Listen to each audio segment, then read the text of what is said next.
My name is Miguel Myers. Welcome to My Horror Confessional, where every week I will have a guest come on and talk about one classic horror movie that they haven't seen and why. We'll discuss the movie, the actors, and probably get off topic quite a bit. Once I believe they have properly atoned, I will absolve them of their horror movie sin. Today we have returning guest host Anthony Jerome M. Anthony was the guest host for season 2 of My Horror Confessional, which was entitled My 70s Confessional. He has been on numerous times. He's basically a co-host now, co-owner of of My Horror Confessional. Anthony, welcome to the show. Hello, good to be back. Once again, this spacious new confessional. I'm loving it. It's great to be back. How are you doing? I'm doing good. Anthony, God bless him, just let me rant for 10, 15 minutes about a very bad haircut experience that I had this past Friday. And he commiserated with me, and I appreciate you. I appreciate you. Hey, no problem. Like I said, I know what a bad haircut does to you. Like It fucks with your self-esteem, don't it? for real. Because I God. like to leave a haircut with the fucking I like to leave looking so sharp that I can cut people. And when I don't feel like that, I'm like, what did I pay for? Right. And I didn't even tell you the worst part, Anthony. I'm sorry. Oh, I didn't get the worst part. Fuck. This is staying in. So my barber was a Mexican dude, and he was like old school cholo Mexican. And you don't Ooh. see a lot of those in Austin, right? But he did my haircut, fucked up my beard, and then he went for the hair, like to style it. And he's like, "You want some gel in it?" And I'm like, "I typically don't because like I'm just gonna go home and take a shower, get all the hair out anyway." But I was like, "Sure, whatever." And I was thinking like a nice styling product. Homie bust out with the green gel from Walmart. That was like 99 cents. I forget what they're called, like LA style, not LA style, Yeah. but Oh that no. type. It has like bubbles in it. Yeah, Like it just looks. Yeah. like, but I don't have a lot of hair. Yeah, just got a haircut. I don't have a lot of hair on top. But the homie squeezed a shit ton in and rubbed it in and like straight back shellacked it. He's like, "Yeah, homie, this how I like my hair." I'm like, "All right, all right, what the Man, fuck is that right now?" everything you've told me, he's playing games. He was fucking with me, right? There's no way he wasn't. Fuck. So I went home and I had a fucking turtle shell on my head. I had to like take a shower just to get this shellac off of me. It was when you get a bad haircut when you put your hat back on. You go to the barber with a hat on. Yeah. When you leave, you don't put the hat back. I put my hat back on. So Right? See? Like I need a haircut. I'm going with my beanie on. When I leave, it's gonna be off, and I'm gonna be like just yeah. doing extra gestures with my head, like, oh, do you mean over there? Like Hey, you'll be killing him. You're gonna be styling exactly. him hoes. But yeah, so he commiserated with me on that. And then this is the episode where we're gonna be talking about whatever happened to Baby Jane. We were supposed to do this last week. You got us just talking about the movies we've been seeing in the past October because I wasn't feeling it, and Anthony was kind enough to just go along with me with it. So I actually had a lot of fun talking with you about that. Just like Same. going over that. What have you been? We're not going to get into it again. We're not going to go into another hour long. But like, what have you? Is there anything recently that you've watched since then? Yeah, so I watched Child's Play 2 for the first time. It was okay. Chucky's not my franchise, and the kid is very annoying. Mm. So I didn't really like it, but the sister type character in the show, great style. I absolutely loved her. I watched Child's Play 3 from beginning to end for like the first time since I've seen it. Uh-huh. And it wasn't as fun as I thought it was, but it was That's still the cool. military school one, right? It is, yeah. In the last episode I said it was my favorite one. At that point it was. We're ever changing, ever evolving. I'm simply unknowable. It's so yeah, what else did I tell you? I watched Jason Takes Manhattan. It's like, yeah, because you were like really random with it. I guess maybe not really franchise horror, but like, why? Like, what got you in the mood for Jason Takes Manhattan? Oh, that okay. So like, I have AMC Plus to watch Interview with the Vampire, and they have a thing that it's like, here's what's on TV right now, and it was Jason Takes Manhattan, and I Okay. was like, well, I love Jason X when they go to space. So like, let's see what happens when he goes to the big city. And so Had you never seen it before? Was it a first time watch? I'd seen it as a kid, and I didn't remember. I really didn't remember anything other than that there was some portion that took place on a boat. Mhm. But yeah, we Some see a portion, yeah, 90% of the movie. and then we see one of the parts that I didn't remember that I was glad that I got to see was the guy who like tried to fight him, throw hands with Yeah. Jason, and so I thought that was just pretty fun. And like, I think I kind of really like the Friday the 13th franchise now. Okay. I rewatched the series, the franchise with my nephew when he was here this past summer, and Mhm. there were some fun ones. Yeah. I think he ended up liking Nightmare Friday the 13th. I think he ended up liking Friday the 13th franchise over the Freddy franchise. Oh, okay. I don't You know, remember. I may be lying about that, but go ahead. I was gonna say no. That's actually my plan today. Is I do want to watch all the Nightmare on Elm Street movies because Today? I've never. In one day? Yeah, yeah. Oh, yeah. I got nothing else to do. Okay. We got liquor, we got soup, we got everything we need right here at the house. So I haven't seen Dream Warriors in a very long time. I just remember the part where like they realize they're dreaming and they become their dream personas. And like because I Yeah. lucid dream all the time, I was like, I see you. Like, come on, let me. So I want to watch that one. I haven't seen the fourth one. Is the fifth one New Nightmare? New Nightmare is the seventh one. Oh, okay. So then I haven't seen number five, which is the Dream Child. Right. Freddy's Dead, The Final Nightmare. I know I haven't seen that one. New Nightmare. I started it, but I don't like when they throw kids into these movies, like with Halloween. They did it with Jason, and who's that?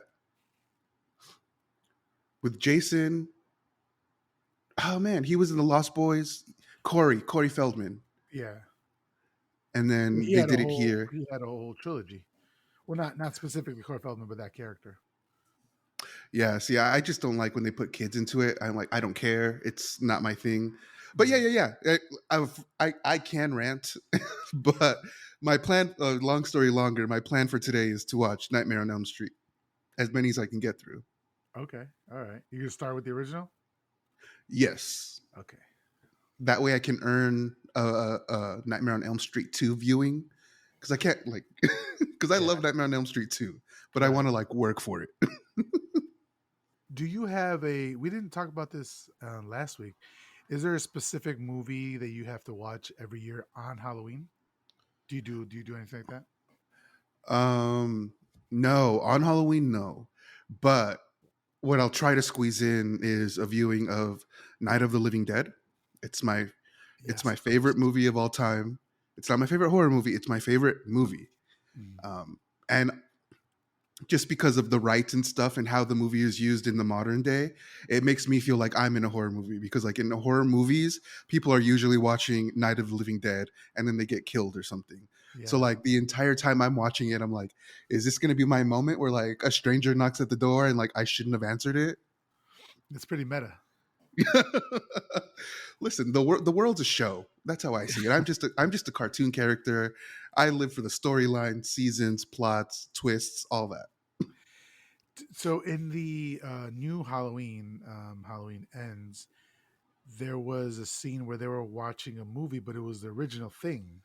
Oh, not the original thing, Yes, the John the Carpenter thing. remake. Yeah, Yes, yeah, yeah. I thought that was pretty cool. I absolutely love that because in the original movie, they're watching the original thing or the second remake of the thing. Yeah, I loved it. I like Leonardo DiCaprio meme. I'm like, I know what you're doing. and John Real quick, Carpenter I'm loves it sorry. because he's getting paid. Did you hear about how? Did you hear about one of the endings that was supposed? One of the proposed endings of Halloween Ends. No, let's do a spoiler here. Okay. Just spoiler alert. Come back in. What do you say? Two? Yeah. Spoiler alert. Yeah, You're because fine. it's not the ending. It was just an ending that like the guy would have liked to have done. Okay. Um, Haven't heard it. Let's hear. okay, so it was supposed to be found out that Michael Myers masks was from the company that made the masks in Halloween 3 Season of the Witch. And Okay. the reason why the radio tower supposedly got so much play was because the radio tower had some effect on that mask. And we were supposed to go into the factory where the witch, the and the what is it, pumpkin and skull masks were going to be made, but then we see these masks of that Michael Myers had being made as well. So it was going to be a part of that whole thing. I think I would have ate that shit up personally. Nah, you don't like it? You don't fuck with it? So it would have meant that back in 1968 there was a chip in the mask that he had. No, Prototype, why not? no, but he wasn't wearing the Myers, but he was wearing the clown mask. He was a little kid. That was before. That was before.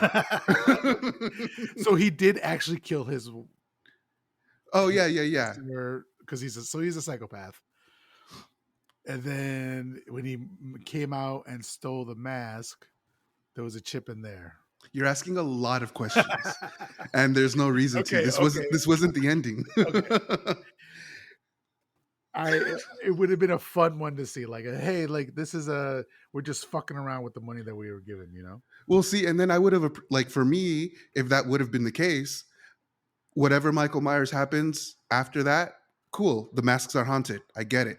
You don't need to explain if this is the avatar of evil or just a man with no soul. It's just like it's mask. Cool. Like don't wear it or you're gonna like get fucked. Yeah. Did he say why? Like, was that like vetoed immediately, or like that was like? Did he say anything about it, or? I think well, he said it was never filmed, but it was in every iteration of the script. So like Oh, I think he wanted to, but I think enough people were telling him like no. Like oh, he did say something about including the masks from Halloween 3 would have been, I think, something like too much fan service because who even knows what that company is, which I can't even remember the name of it. it's definitely like an interesting idea. I don't know like how I would have reacted. I think I would have like Hmm. blown a load like at it during while it's happening, and then afterward would have been like, wait, that doesn't make any sense. You know? But it's interesting. You would have got some clarity afterwards, like, wait, did I Yeah. really like that? Yeah.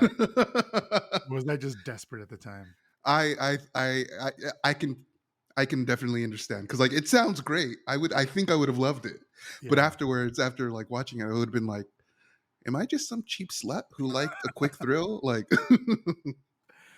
I need to have more self respect.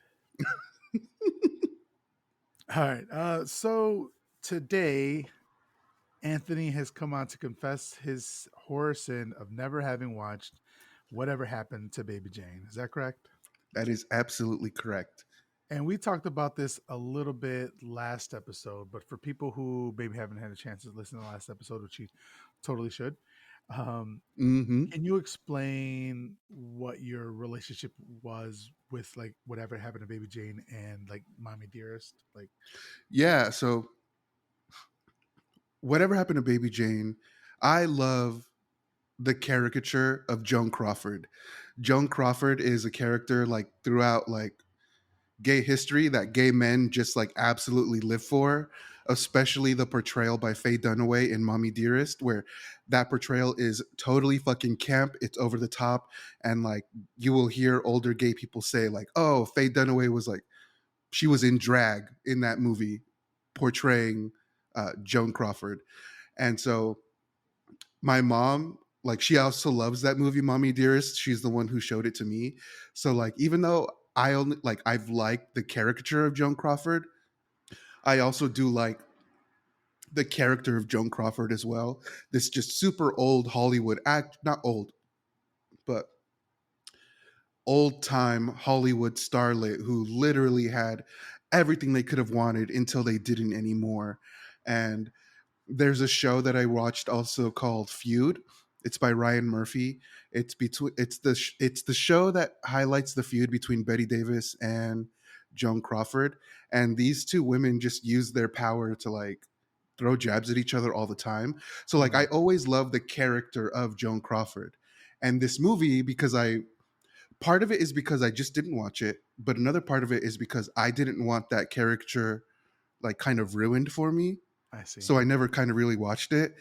But this character, like No, she wasn't ruined. Like, I like her even more now. Like, now that I've actually seen a movie of hers, instead of just like reports on how she treated Betty Davis or some of the ways that she like actually wronged Betty Davis, I actually have a piece of her work that I'm like, she kind of did that. Like, I like like I like what I saw.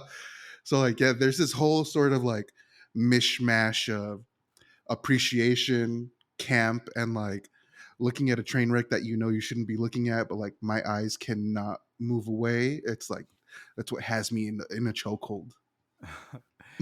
And I just thought it was so funny that Joan Crawford was playing like the quote unquote nice one in this movie. Yes. I mean, they both like in real life, they both took their jabs and all that sort of stuff. But like to see Joan Crawford like folding her hands and looking up at the Yeah. camera, and like it's like okay, all right, Please, I'm so hungry. yeah. Yeah, that is actually pretty funny as well. Like, yeah, Joan Crawford, she was a menace. Like, if she was my bully, I would like I don't know what I would do. So to back up a little bit, is this the first movie you've seen of Joan Crawford's? Yes. Oh wow, really? Okay, Hmm. dude. Yeah, there's a lot of movies she's been in. Hmm. One that we're going to talk about, Mildred Pierce, was really good. And then Straight Jacket. There's a lot. She's Yeah, really that great. one came after this one, I think, right? Straight Yeah. Jacket? I Yeah. think so, yeah. So there's this term, and I'm not sure how well it's received nowadays, but like psychobiddy is like the term for these types of movies, like movies that star women who were or like older actresses who are like quote unquote past their prime and now they're Mm, playing these crazy characters. They're called like psychobiddy or that's interesting. I'd never heard that word before, but of course, there's like a name for everything, right? So that's very psycho bitty, very interesting. yeah, and there's another name for it. I'm trying to remember the name. Oh, yeah. So psychobiddy or hag exploitation Oh my god.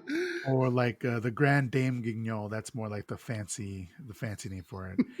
But yeah, so Hagsploit. yeah, That's that whose agenda is responsible for that? that one's Because rough, right? yeah. So, but she starred in a lot of movies, or a couple movies at the end of her Hmm. career that would be categorized in one of these, uh, in that subgenre or whatever. But so yeah, so I actually saw there was this Betty Davis and Joan Crawford documentary, uh, Hmm. and there was a couple things in there that I just wanted to go over. This was the only Hmm. movie that they ever made together, Hmm. and they said that the movie Our Dancing Daughters was Joan Crawford's breakout role, and she had like the big eyebrows, the big mouth, the big shoulder pads. Like it was Hmm. like a star-making performance. Betty Davis, her big breakthrough was The Man Who Played God. Sorry, her big breakthrough was The Man Who Played God, and she was considered more of a serious actress than Joan Crawford was. And Betty Davis won Oscars for the movies Dangerous and Jezebel. And so, and I'm sure you've known this based on that TV show that you were talking about. But so Betty Davis was at Warner Brothers, and then they signed Joan Crawford, and then Betty was offered the movie Mildred Pierce. Hmm. She was offered it first, so she declined it, and Joan Crawford took it, and she ended up winning an Oscar for it. And that's where the feud began. I mean, well, It's like that's her fault. it's like it's kind of like how in rap how it used to be, and it's getting better, but it used to be like there could only be one female rapper at any Yeah. given time, and then Yeah, they would yeah, yeah. always just kind of like infight a lot. And Hmm. now it's gotten better where there's a lot more female rappers, but even that like um Cardi B is fighting with Nicki Minaj, or should I say Nicki Minaj is fighting with everybody. Okay, I'm glad you know that because yes, she is. Yeah. It's Nicki Minaj against the world as far as she's concerned. But like the Yeah. other rap girls are definitely working together and they're trying to push each other up. And like, even Missy Elliott's like, I love that you guys are working together. What's wrong with this one over here? Yeah, the Barbies, I mean, they stan her all day, every day. Like she can do no wrong. It's the Barbies are almost as bad as the Kanye stans. Right. Listen, I like Itty Bitty Piggy too. Okay, I enjoy some Nicki Minaj myself. But the things that these people do, like they will literally dox people, and not even the correct people. Not that there is a quote unquote correct person to dox, but like they will air out the information of people who like they simply believe wronged Nicki. Right. Yeah. And Nicki Minaj is a pretty toxic individual in and of herself, like with her brother and her. Listen, I don't want to. Husband, I don't want any Barbie. If there's any Barbies that are listening to this, I doubt it. But if they are, my name is Anthony Jerome M. You and can I'm Miguel Myers, ATX. I live in. not. Oh Here's yeah, my ATX. I kind address. of fucked myself with that one, right? ATX. Although nobody understands ATX. Like I thought, like, but everybody's like, "What's ATX stand for?" I'm like, you don't know Austin, Texas, but Yeah, I knew people who would go by like so and so EPTX. I'm like, oh, like why are you repping El Paso for whatever? He's like, it's just that sounds so weird. yeah. Like your DTX. I'm like, okay, sure.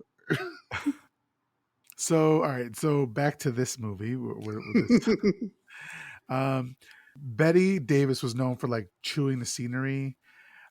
She was at one point she was nominated for Best Actress, and Joan Crawford did not. And was not. I'm sorry. So and Joan Crawford was not.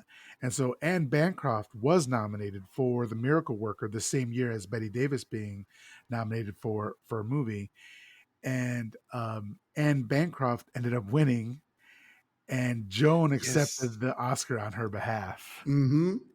I love that story so much because Joan Crawford spoke to all the nominees who weren't going to be there. And she's like, hey, can I take the Oscar on your behalf because you're not going to show up? And so they all said like, yeah, sure. And but the gag is the entire time Betty Davis, like, everybody swore up and down that she was going to win. And so she even thought that she was going to win. So when Anne Bancroft's name gets called, like, Betty Davis, she's like about to get up out of her chair because she thinks it's going to be me. But like as she's getting up and her name is not called, here comes Joan Crawford and says like, "Hey, relax, I have an Oscar to collect." And like basically puts her hand on the back of her neck and like, "You can sit down now." Like go ahead, have a seat. Okay, see, I haven't seen the video. So are you saying she literally put her hand on her? Like she put it on her shoulder, like, "Go ahead and take a seat." She physically touched her. Yeah. Oh yeah, yeah, yeah, yeah, Oof. yeah. Okay, and we're talking about Will Smith slapping Chris Pratt. Yeah. Honestly, wouldn't that be the bigger offense? Like, oh no, you're good. Go ahead, have a seat. Yeah, like you physically touch me to sun me. Like, oh no, that's fucked up. Were you by any chance gonna mention the quote No, Betty go ahead, Davis? do it. Oh, so well, this is when Joan Crawford died. So there's a quote that Betty Davis supposedly said that said, "You shouldn't speak of the dead unless you have anything good to say." Well, Joan Crawford's dead. Good.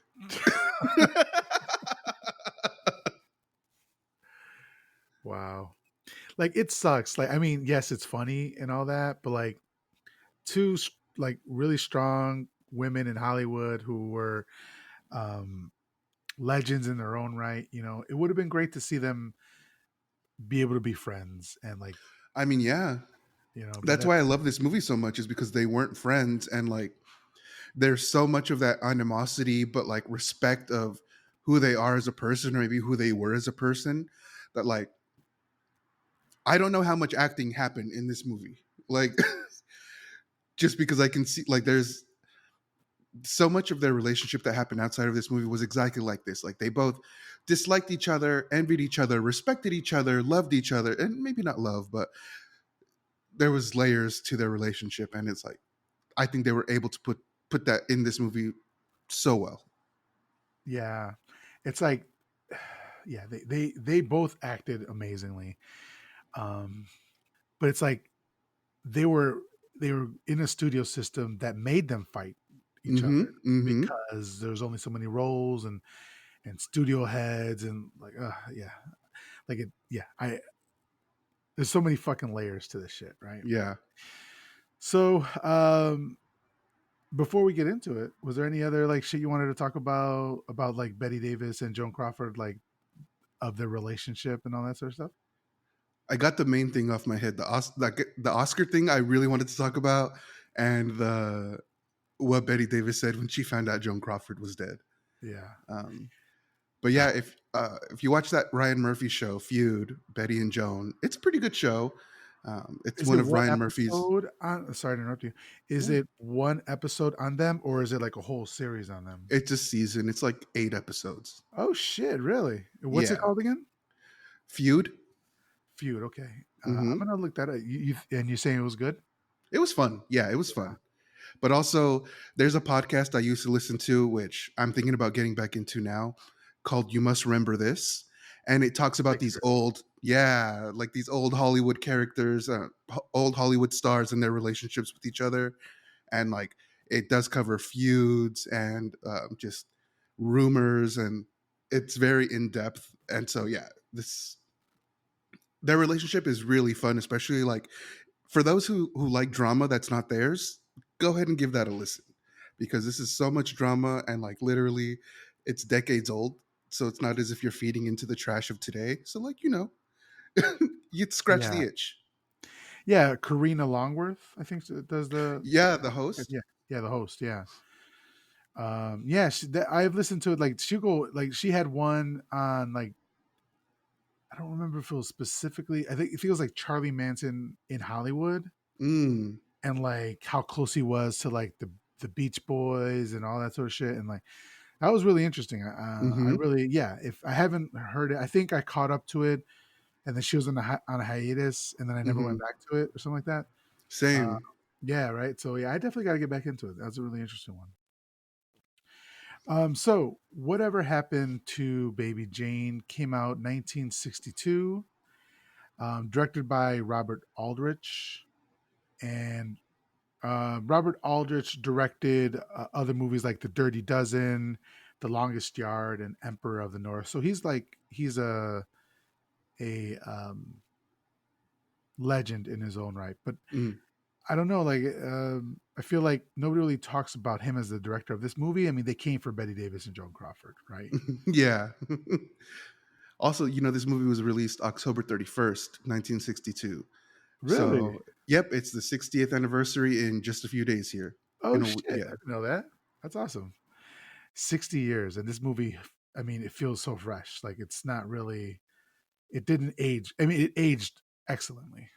Yeah, I think now more than ever the public has a view into like the horrors of child stardom and what kind of person you breed when you bring them up. Like when you're 8, 9, 10 years old, being the breadwinner for your family, that's going to probably fuck you up a little bit when you're an adult. And so, like, I think now more than ever, we have an audience who can actually see this movie for the horror that it actually is. Yeah. And so the movie does star obviously Betty Davis as Baby Jane Hudson, Joan Crawford as Blanche Hudson, Victor Buono as Edwin Flagg, and Mady Norman as Elvira Stitt.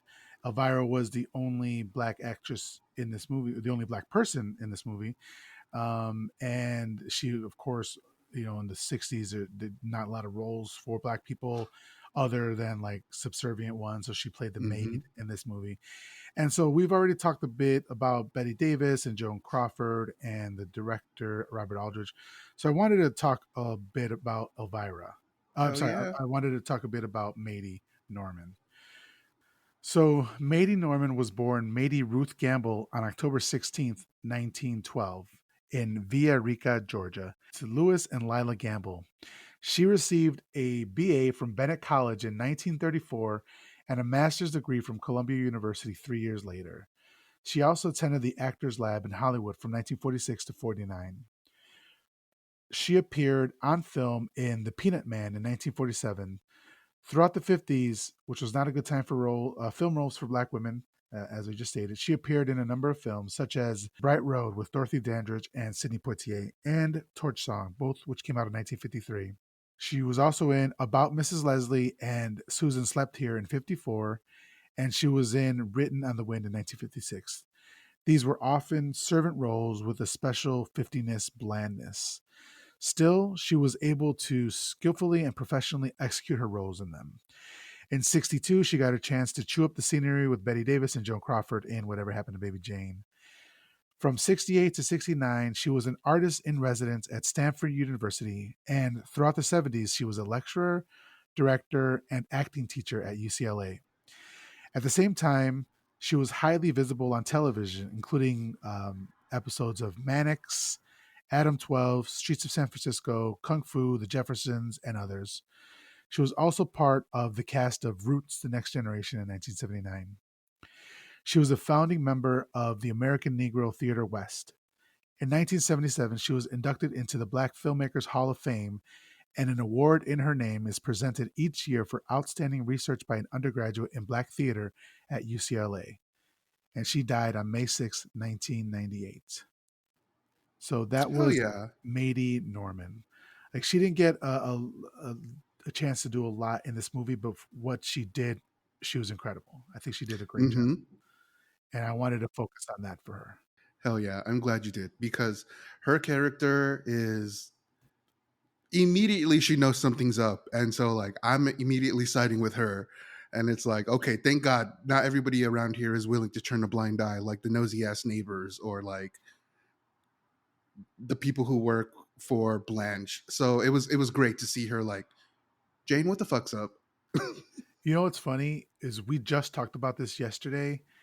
The role of Black people in horror films saving white people, specifically, a lot Mm, of times it's white women. Like, we just talked about this in another movie. I don't want to name it, but it came out this year. But it'd be a spoiler alert. It came out this year, and then with Brandy in what I Still Know What You Did Last Summer, mhm, and it always happens. Like, it's Black women saving white women, and them dying, or trying, at mhm. least trying to save them. She didn't actually end up saving her in this movie, but she tried, right? So in 1917, 9-year-old baby Jane Hudson, played by Julie Aldrich, is a vaudevillian child star.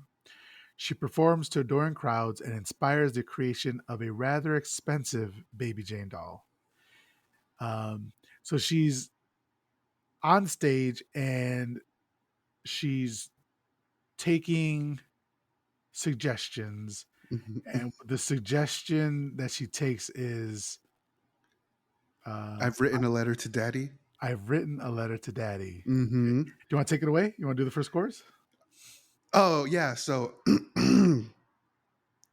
no, I don't know the words. I do want to say though, one of the things about this song is I've written a letter to Daddy, and it's quite clear what she and I sent it to heaven above. So she's written a letter to her dead dad, which is like such a really really cute child notion of like how you can communicate with people who like are no longer in your life. But like her dad's still alive. So like I wonder, like, is that just like her own cover of the song? Did she make up the song? But also her dad's a big ass fucking bitch. So like maybe she thinks he died a long time ago. And so I wonder, like, where did this song come from? So this song was written for the movie. Oh, okay. Yeah, So and it wasn't for Daddy then, it was for movie. right. And in the movie, there's no way a little kid writes a song. Like, the dad wrote this song for her to sing, which is really weird. But it goes, "I've written a letter to Daddy. His address is heaven above. I've written, Dear Daddy, we miss you and wish you were with us to love. Instead of a stamp, I put kisses. The postman says that's best to do. I've written a letter to Daddy saying, I love you. I've written a letter to Daddy saying, I love you." So yeah, that's such a very weird. I don't know, like, it's a weird song. Like, That's it's one of kind her of a hits banger. too. It's kind of a Yeah. banger. But also like the music for this song plays throughout the entire movie. So like when we think we're just hearing like a random like musical score or what have you, it's actually I've written a letter to Daddy, and like it's in different variations, but it's that same song. All right, I looked it up. I looked it up on Spotify to see if it's available, and it is available. So I am adding it to my playlist right now. Because we're gonna cut it in right here. I've written a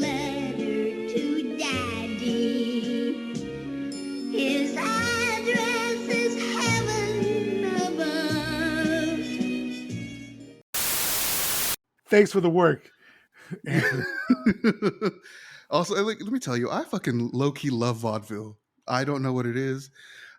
I joke about being 300 years old, but sometimes I think I am because I'll watch this and I'm like, yeah, what the like hell yeah. Thoroughly enjoy vaudeville. Yeah, just like at any minute, like a little girl can start tap dancing, and then like some dudes will come out juggling hula hoops or whatever the fuck it was that they were You juggling. don't, Miguel. Yes. Like my niece, when she was like 2 years old, had tap shoes. Didn't know how to tap dance worth of shit. But when Yeah. she, just to hear her walk around, I was like, oh yeah, you're doing that. Like I just love the vibe. At any moment when she was around, you just go five, six, Yeah. 5, 6, 7, 8, And then she would just like, waving her hands wildly in the air. yeah, And you just throw roses. You just keep rose petals around when she's right. around. I thought she knew Gregory Isaac the way she was. No, I'm kidding.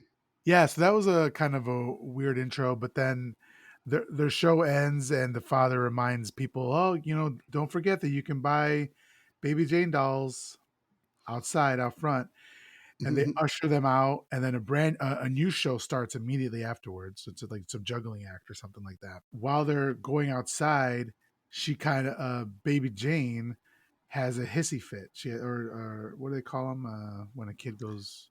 Temper tantrum. Yeah, she has a temper tantrum, and she wants candy or something. Ice Ice cream. cream. She wants ice cream. She doesn't And want to go to the stinky hotel. She wants an ice cream. She makes all the money for the family, so she deserves an ice cream.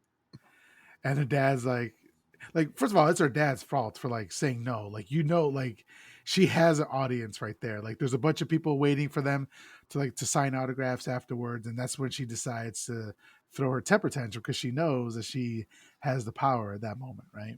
Mm-hmm. So she's a spoiled brat, and her father Ray Hudson, played by Dave Willock, gives into her whims and demands. Gives into her will gives into her whims and demands, while her disapproving mother and jealous, overlooked 11-year-old sister Blanche Hudson, played by Gina Gillespie, watch from the sidelines.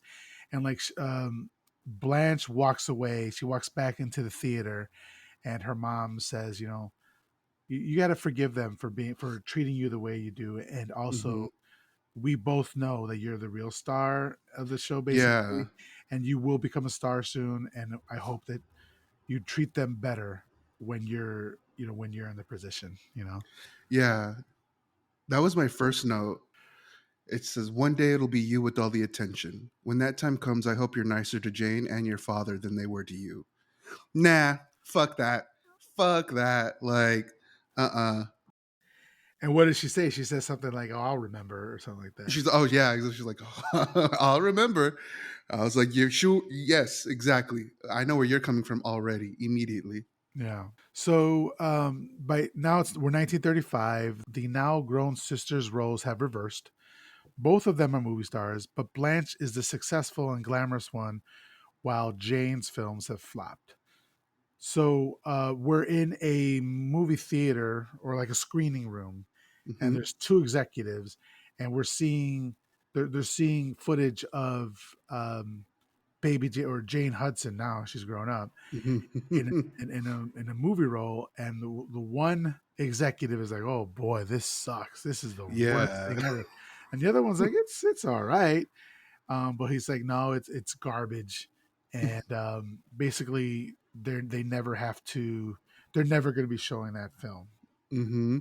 So they leave the screening room and they're like walking on this lot, and they're talking about how they can get out of this contract because Blanche, who is this biggest movie star in the world, they say, has it in her contract where any movie that if they sign her for a movie, they also have to sign her sister Mm. Jane Hudson to a movie.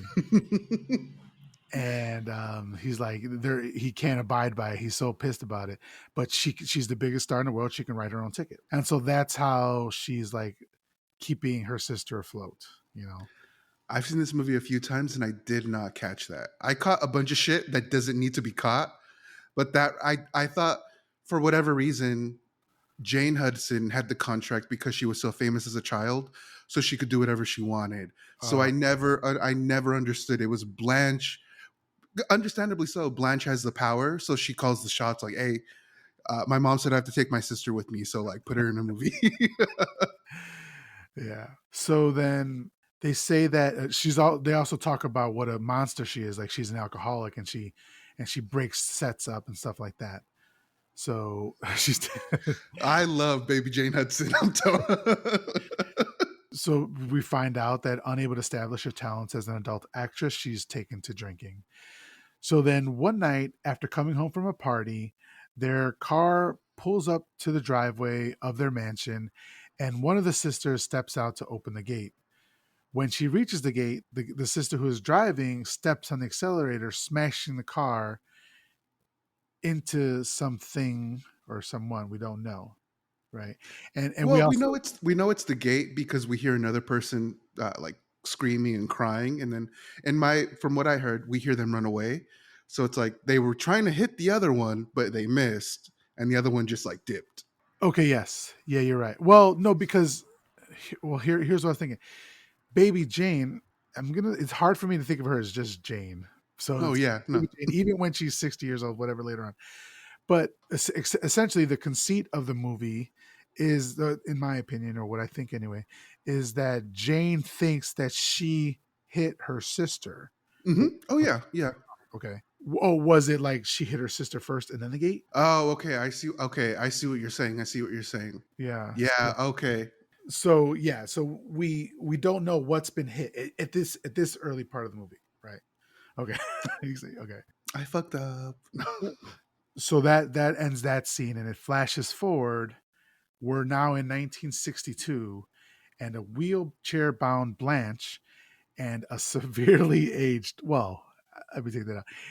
Well, this is how it was put in the movie, like in the description, is a severely aged Jane are living together in a creepy mansion in Los Angeles. So did I don't know what their ages were, their differences were in age, but like it was either really great makeup effects or Betty Davis looks to have aged poorly. Yeah, it's so I mean, we know from the movie that Baby Jane is 2 to 3 years younger than Blanche. But it's for me in my opinion, it's this makeup because even though the movie's in black and white, we can clearly see that Jane's makeup, her face is white and everything else is not. And not just like white as like a white person. No, no, this is clown white. This is Yeah, not natural white. This is like nobody looks like that kind of white. yeah, So I think the makeup had something to do with like, oh, we can see like, oh, this she's yeah, off. yeah. So Blanche lives primarily in her bedroom, watching her old movies on television and reliving her former career. Do we start off? Do we meet the sisters at their older age, or is it the neighbors who are talking about them, and then we see Blanche and Jane? So we see the neighbors. It's a mother and her daughter, and the daughter is like, "Oh, you know, I heard the sister is responsible for putting the other sister in that chair." And you know, I've never even seen the actress before. Like, as far as I know, she doesn't even live there. All I see is her fat sister walking around, and the fat sister is Baby Jane. And like, when I'm watching, like literally, when I'm watching this movie, I've seen it like 4 times. I'm like, where's the fat? Because she, like, She's not fat. That's so bad. she's not fat. Like, so that's just one of the things that really sticks out is like the daughter of the situation was like, all I see is her fat sister slouching around. I was like, whoa, that's that's some strong language there. So after we see them, the mother and daughter talking, the mother gets the idea. Oh, like you know what? Let me go ahead and give some flowers over and like try to be neighborly type of thing. So we know that the mother's going to do that. That's when we cut to Baby Jane and Blanche, and we see their situation and like how they look, how they've aged. This is where we see Blanche is in her room all day watching her old movies. You know, what's the word? Waxing nostalgic. I don't know. No, I think that means you're talking. But she was Waxing poetic? Yeah, I don't know. just enjoying the good old days. You know, Yeah. Baby Jane wants nothing to fucking do with it. She so she get the neighbor comes over with flowers, and Baby Jane is like totally annoyed that like, oh, they're from my sister. Yeah, okay, cool. I guess I'll go send these up to her. And like we can tell right here that it's like Jane is so clearly envious or just jealous of her sister. And like understandably so. Like when you were raised as the breadwinner of the family, also if your parent puts you into show business or any kind of business as a child, they're abusing you. So she is a victim of abuse. I can die on that hill. She does go too far, but I think as a victim of abuse, like why she is the way she is does make sense. Yeah. So when we first meet Blanche, she's in her room and she's watching like one of her movies, and she's like, "Oh, like he should have held that shot longer." And yeah, I told him to do it, but it still came out good, you know. Hmm. And then we meet Betty Davis, who's looking rough. She's looking rough, and she actually, we come to find out, is now responsible for Blanche. Like she takes care of her. And is this where we first hear that doorbell, that ring that she has, The buzzer. a buzzer? Oh Yeah, my god. that is so fucked up. Like she shouldn't have been pressing that buzzer as much as she does. Like, I'm saying unless it's an emergency, yes, go to town. But like because you need breakfast or something to drink, it's like once and then wait a couple minutes, maybe. exactly. No, that shit was excessive. And then after Blanche buzzes the button like 100 times, here comes baby Jane like, okay, what do you want? Like, fuck, like you couldn't stop. It's like, oh well, I didn't mean to ring for my breakfast, I just wanted to know who was at the door. You ring all those times to know who was at the door? Yeah. No, like i I don't want to say anything that'll get me canceled, but some of the treatment she got, I'm not saying it's entirely undeserved. Yes, because at this, well, what we'll say, it's almost been 30 years since the accident, from Hmm. 1935 to 1962. Then imagine that she's been waiting on her sister for almost 30 years with that buzzer. Hmm. Like that could drive anybody crazy. Like, Hmm. so again, while I'm not saying, like you were saying, that it's not, her treatment was warranted or anything like that, it's not altogether. I can understand how somebody would be driven mad by that, especially the way that she was just pressing on it, you know? For decades. You mean this is not the first time she's done that? Oh no, no. And honestly, like Hillary broke her ankle probably about 10 years ago, right? Like broke it and had to have surgery on it, get pins on it or whatever. So she was bedridden for months, right? Well, bedridden for maybe a month, and then she was able to get around on a scooter or whatever. Hmm. But for most of that time, like I was in charge of, I was taking care of her, and she would call me. There was no fucking buzzer, but like I don't remember how she would just call me or maybe text me or something like that if she needed something. And after like 3 months, I was like going a little bit crazy. It's like, God damn, you know.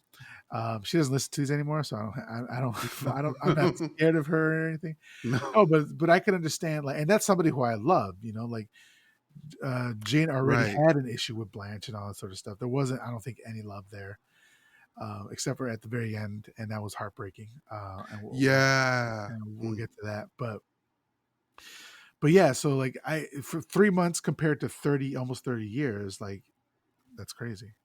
Right. And you're the one who said in sickness and in health, right? You took the vows. Mhm. Like that's just her sister that her parents shut out like after her. Jesus So Christ. or before her. It's like I never signed up to take care of them. I said in sickness and in health, but I didn't think it was going to be in sickness. That's your fault. That's your fault. God You damn. said the vows. Like All right. All you right. signed the paper. So Jane is kind of like an antagonist who like fights with her sister constantly. She drinks excessively, and she wears caked on makeup in an effort to appear young again. I love baby Jane. Yeah. So my friend Zach, his wife Taylor, who did the music for the show, Great hag. yes, great hag. She went as baby Jane one year, maybe about 4 or 5 years ago, looked amazing. Like caked on makeup, baby doll dress, like the heart, the whatever the heart thing was Like that the was supposed heart to be a beauty mark mole. kind Yeah, of thing. yeah. All that. Like it was creepy to look at. Like I didn't want to look at her. It was that creepy. I love that. But I think it's a great, like it's a iconic Mm-hmm. like costume, you know. It looks amazing. Absolutely. I totally agree. Especially like I would love to see someone who drinks wear this costume because the drunker you get, the better you should be in this costume. Right. So then Blanche is heavily dependent on her bitter, abusive sister, except for her friendly relationship with their cleaning woman, Elvira. So Elvira is concerned for Blanche's well being at the hands of Jane, but Blanche always defends her. And Mm-hmm. then Elvira tells Blanche that she has discovered her sister has been opening her mail and dumping it in the trash. But Blanche is slow to condemn her and shows concern for her sister's welfare. So what does she do? She takes like this big old bag or box of these like letters from fans and dumps them in her Mm-hmm. lap on the table and shows her like, "Hey, you've been getting these," and she's like, "Where are these? I haven't seen any of these, even though they've all been opened." Mm-hmm. And she tells her, "Yeah, that your sister's been opening them." Um, and so, like, can you imagine the hatred you have for somebody when you can't even let them have a little bit of joy? It's because she has none. So her sister doesn't deserve any either. Yeah, and it's I guess it's important to state now that what we're led to believe is that fateful night in 1935, Mm-hmm. Jane Jane was driving the car and hits Blanche, and that's what caused her handicap Mm-hmm. or Mm-hmm. her injury. And so Jane has been dealing with the guilt of that for 30 years, and the way she's been dealing with the guilt is by being extremely mean to her sister. Like yeah, at some point she became just full of resentment. Also because like as she's in that chair, Blanche's career is still taking off, and Jane's career is nowhere to be found.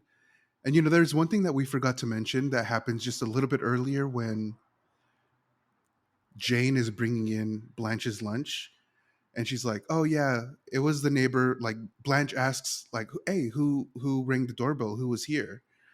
And Jane says, "Oh, the neighbor came by just to talk about how much she liked your movie that was on TV." And Blanche is like, "Oh, really? Did they like it?" And in the exact same voice, Jane is like, "Oh, really? Did they like it?" And like we see right here that Jane knows how to mimic Blanche's voice exactly. And for me, this is the very first like big red flag of terror. I'm like, "Oh my god, I don't even know. I don't even want to know why you've been practicing this. I don't want to know why you're good at this, and I don't want to know why you're using this." That I didn't even catch that. You're right. Yeah, because it comes back later on that she uses the Mhm. voice, and we see. Okay, damn, I didn't even realize that. To me, I was like, there's no good reason to learn. Like, I learned, okay, I hope this is not too much of a self report, but at a very young age, I learned my dad's and my mom's signature just in case. Just in case. Do you think I was ever going to use that for good? No. I used to sign my dad's name on report cards. Oh man, I was bad. I changed D's to B's and like F's to A's and shit like that, and had him sign it. Or if I didn't do that, I would yes. But he didn't ask. He also didn't ask. See, I didn't even have all that going on. I just felt like, you know what? This is going to be a good thing to know how to do in case shit hits the fan. Let me go ahead and learn their signatures. Did you ever have to? Did you ever use it? No, never, never.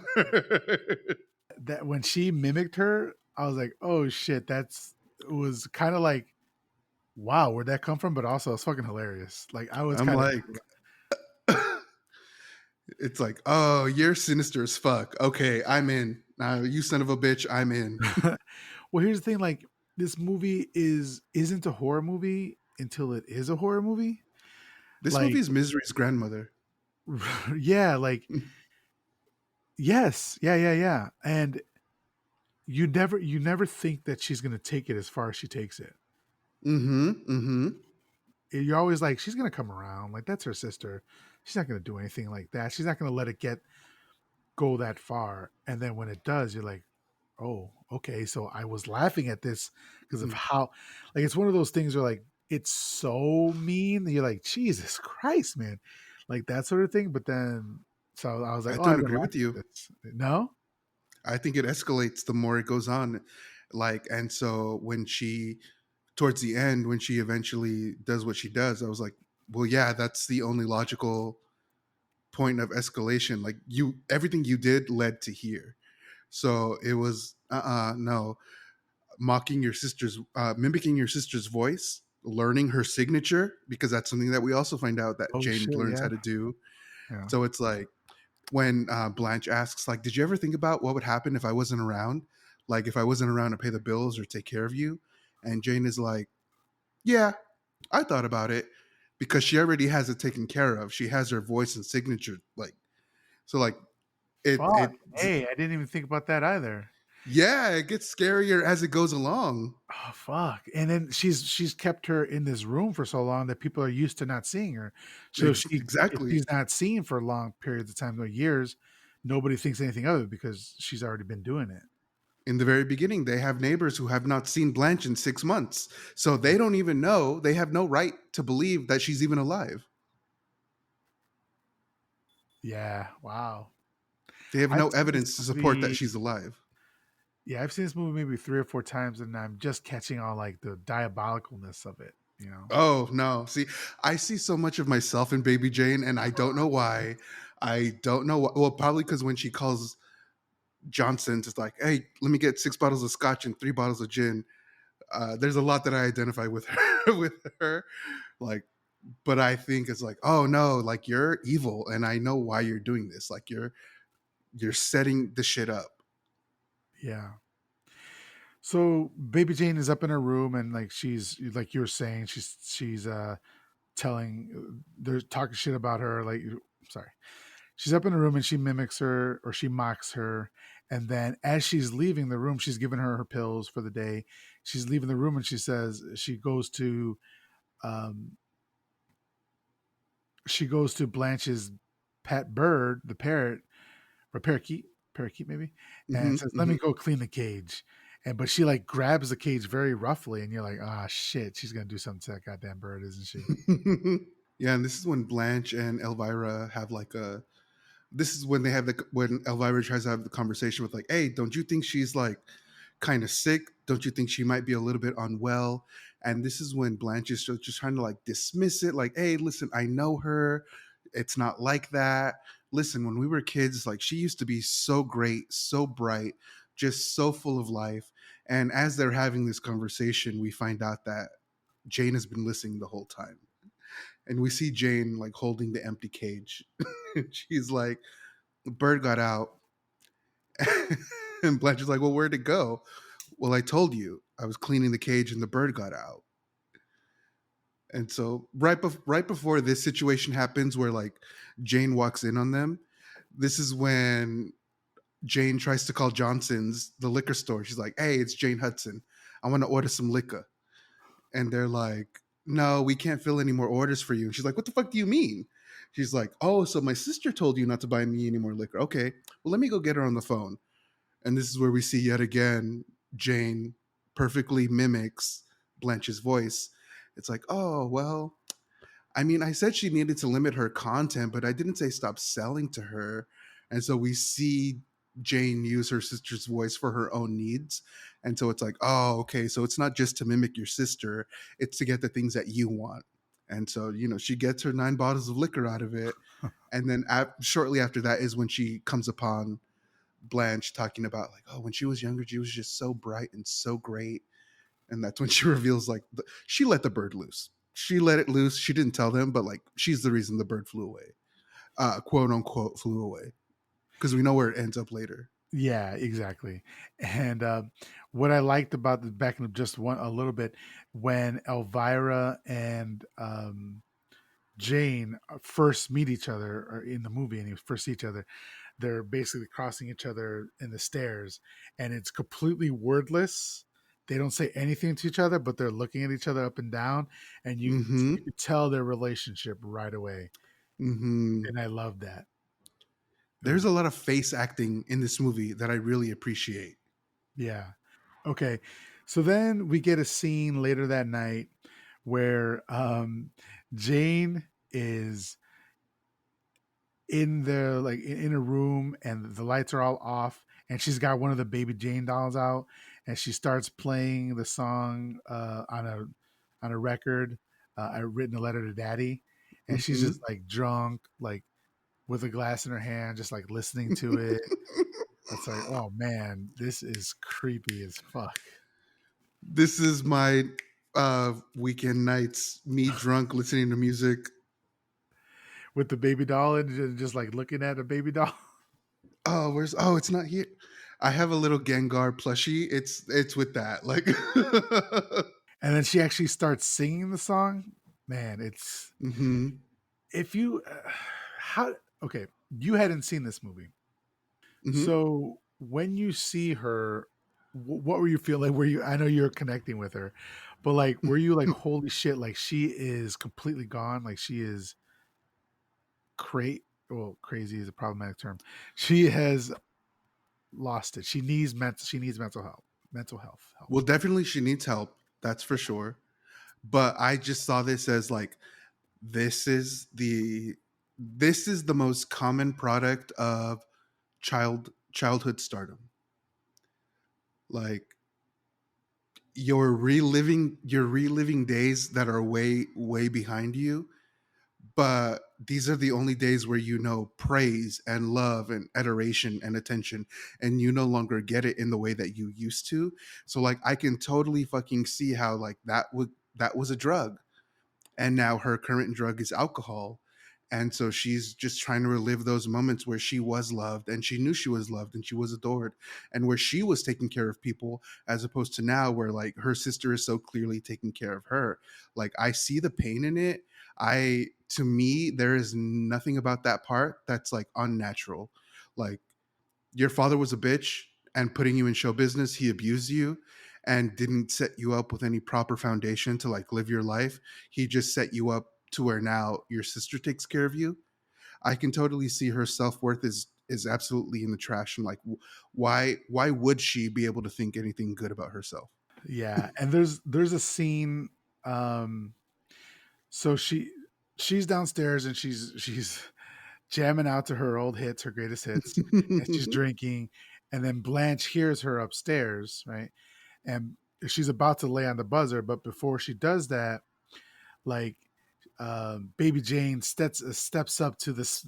There's a light, so the room's dark, but they have a light in the middle of the room, and it's casting a shadow down.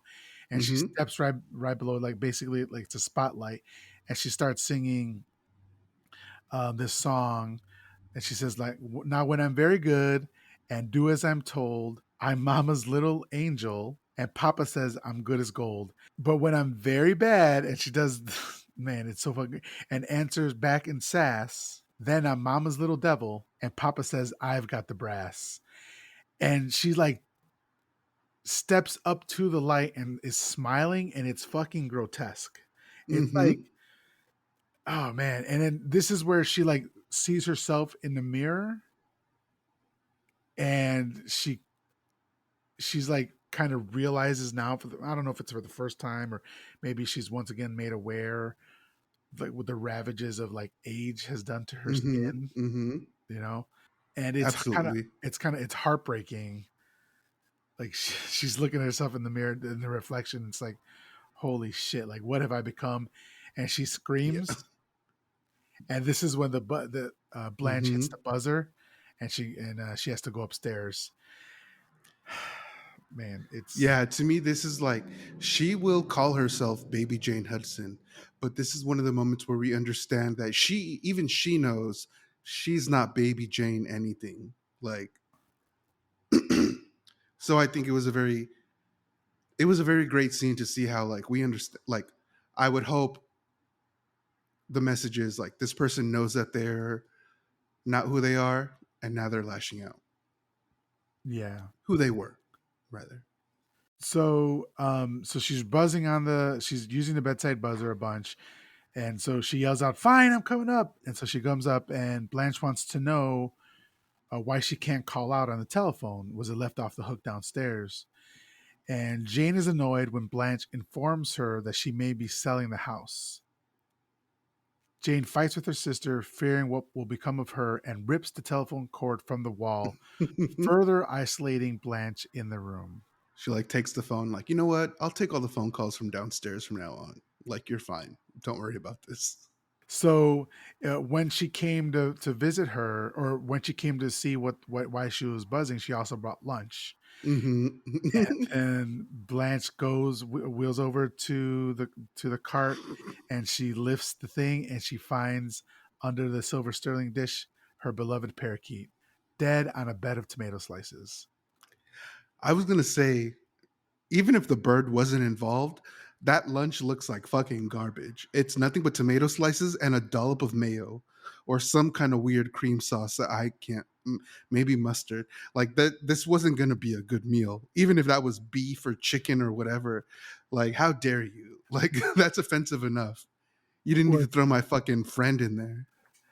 maybe it was just gonna be a salad. Mayo and tomato. Perfect. Yes. Just, you know how much I love that.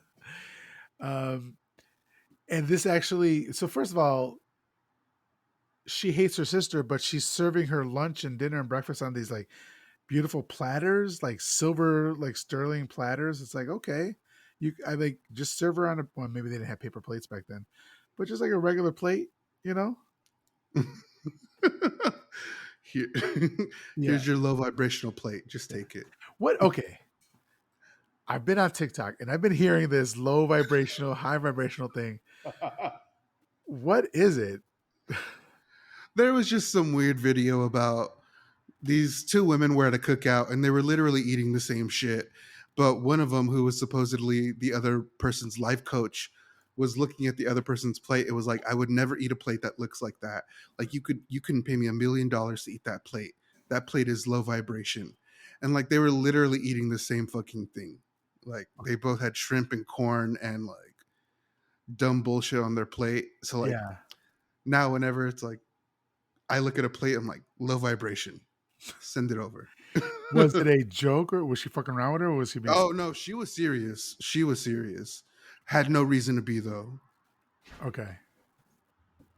That's a conversation for another time.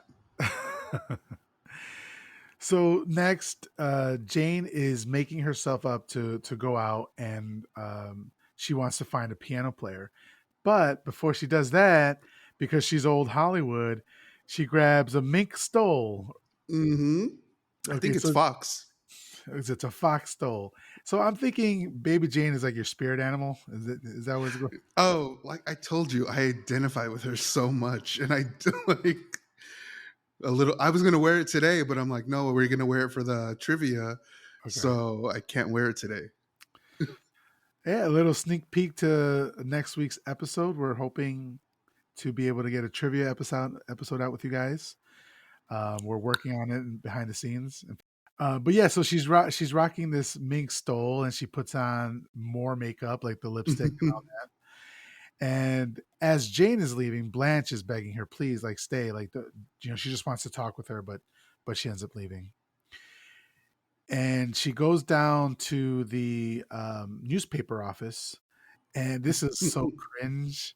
This is very cringe. Like, Yes. Oh my god. before she leaves, we see that Blanche is actually trying to get out of the room somehow. Like she's like all her windows have metal brackets on it, and so she can't get out that way. And she was going to try to take the stairs, but she didn't do it. I don't know how hard it is to sit on a step and scoot yourself down. I think like, I don't either.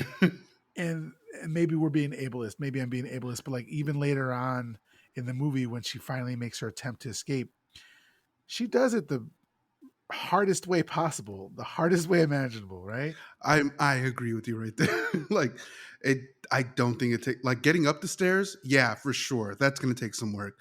But getting down, I all I'm gonna say is I don't know if it's that difficult. Yeah. I mean, you probably would have just But lay down also like Superman now, just yeah, but also like if your sister is going to the bank, I don't think it's going to take you that much time to like write a letter, give it to your neighbor, and like have the neighbor read it, because there was something about this like timeline that didn't make sense. Like they're in California. It does not take a short time to get anywhere. So like you mean to tell me you wrote a letter to your neighbor and your sister still came back in time to find it? yeah. Nah. Yeah. I think the timing was off a little bit there, but so she goes to the newspaper advertising department to try to get a advertisement in the paper for a piano player. And as she's doing it, she's talking to the guy who's taking her information or whatever. And she's like, "Oh yeah, I used to be Baby Jane," like she's like, "Yeah, you know me." And he's like, yeah, I don't know you at all, lady." Like she placed an ad for a pianist, and he's like, okay, do you want it in the want ads or the personal ads? And she's like, well, I just always think it's nicer if it's in the personal ads, don't you think? And he's like, okay, this bitch is fucking nuts. Like, no, you should put it in the wanted ads because like you're looking for an employee. And he's like, who's it for? And she's like, oh, well, for me, of course. And he's like, well, I need a name. Like, we need to know who it's for. And he's like, oh, well, she's like, well, I'm Jane Hudson, but you might know me as Baby Jane Hudson. And he's like, yeah, okay, sure. Like, totally, like, this, like, once again, this bitch is nuts. And she's like, very like coquettish with it. She's like, you know mm-hmm, what it is. Come on, like, we both know we know. mm-hmm. Yeah, I felt it was very cringy, this part, and I felt very bad for her. Like, but to me, once again, like, this is the kind of behavior that makes sense of someone who was so adored as a child. Like, they can't possibly imagine why you wouldn't know them as an adult. Yeah, and so after that scene, this is where you were talking about. She's writing that letter, and she's like throws it out of the window to her neighbor who she sees cutting, working in her garden. It's like, call the doctor. Yeah, so she writes the letter, crumples up the piece of paper, and throws it out. And just as she's doing that, Jane's returning back. Yeah, the timing is way out. Maybe she was doing some other things, but that should have been your first thing to do, right? Also, Uh-uh. why isn't she just yelling out? Why isn't she just yelling out of the window Well, there's again? some music that's playing too loud, and I Okay, don't know if the neighbor's playing that, or if she's playing that, or if Jane is playing it. But right. She's there's probably music playing that's it. too loud somewhere. Yeah. So she throws it out of the window. Just as she does that, Jane drives up the driveway and sees that. She gets out of the car and she's walking down to pick it up. And as soon as she does that, the neighbor comes up to talk to her. The And nosy ass neighbor. the nosy ass with that fucking bitch of a neighbor. Like, I'm sorry, I don't call women bitches very often, but nosy ass bitch of a neighbor later on is gonna get Elvira fucked up. Yes. Oh yeah. Yeah. Yeah. Yeah. And almost herself if she didn't back off when they're in the garage later, Yeah. when Jane tries to hide the body. Right. Yeah. Yeah. Yeah. Which I would have been okay with. Same. Oh, I would have loved if that added to the body count. Yeah. It's like, this is what you get for not minding your business. So the neighbor comes up to her and asks, "Oh, I was just going to ask you, how did your sister like the flowers?" And she was like, "Yeah, it's fine. Just leave us alone, whatever." She wasn't really with it, and she bends See, down. but this is why I love her so much, because that's me. Because I've gotten flowers before a few times, and like I get asked like, "Oh, what did you think about the flowers?" And I was like, "Well, they were flowers. Like, what do you want me to say? Like, they died a week later. I put in no effort to keep them alive. So like, this is why I identify with her so much, because it's like, listen, if I wanted flowers, I could go get some. I don't need flowers as a gift.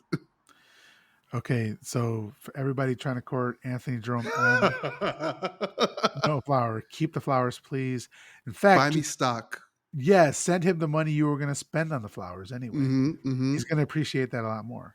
Mm-hmm. Yeah, honestly, Buy me a please. bag of shrimp. Put cooked shrimp on the end of some sticks and put that in a vase and serve that to him. And then you could feed them to him one by There we one. go. Think with your head. Yeah. the correct head, right? Right. So so she grabs the letter before the neighbor could see it, and she's like, if we wanted, like, she said, if we wanted flowers, we'd buy them ourselves. We could afford to buy them, you know. Mm-hmm. Just being a real bitch of a neighbor. And I honestly, like, at this point, the neighbor should be backing off. Like, you Mm-hmm. know that that person does not like you and does not want to speak to you at all. Mm-hmm. Like, so she's Absolutely. the neighbor is just like talking to her because she wants to see the sister. At that point, you're kind of like a star fucker. Like, just fuck off. Yeah. You're not being genuine in that moment. And you're not even worried about her safety. Like you literally just want to see the star. It's like I don't want to know if she's okay. I don't want to know if she's doing fine. It's like I want to see her so I can say I saw her. Yeah. And so next, Jane's back inside and she brings her up. She brings Blanche up some lunch. Again, it's covered nicely in that thing. That whole setup is great. Like I love a trade meal because there's like 3 drinks on there. There's clearly a side, an appetizer, and the main course. Okay. Like, I wish people could serve me my lunch like that. That'd be dope. You know what? I'd agree with you. I'd agree with that wish. Yeah. No. Well, I mean, I guess if I'm running out of fucking Hell wishes. no. That's a good one. Yeah, I'm running out of wishes here. It's kind of like in What We Do in the Shadows, the TV show. Like, he doesn't have the 3 wishes. He has like thousands of wishes, isn't it? I think it's like some weird amount, like 762. Like And he ends up using all. Oh, that's great. garbage. Like oh my god. Yeah. All right, where were we? So she brings up the dinner, and they're arguing again. And Blanche tells her, or I'm sorry, Jane tells her the house is hers and it will never be sold. And then she mocks her sister's kindly concern and drops the folded note in her lap. So now they both know what she was trying to say. And I think she reads it as well, right? Yeah, she does. She does read it to her. And even then, there's even one point where Blanche is like, you're the reason I'm in this chair. Doesn't this give you some responsibility to make sure that I have a good life? Like, you wouldn't be able to do these awful things to me if I was still in this chair.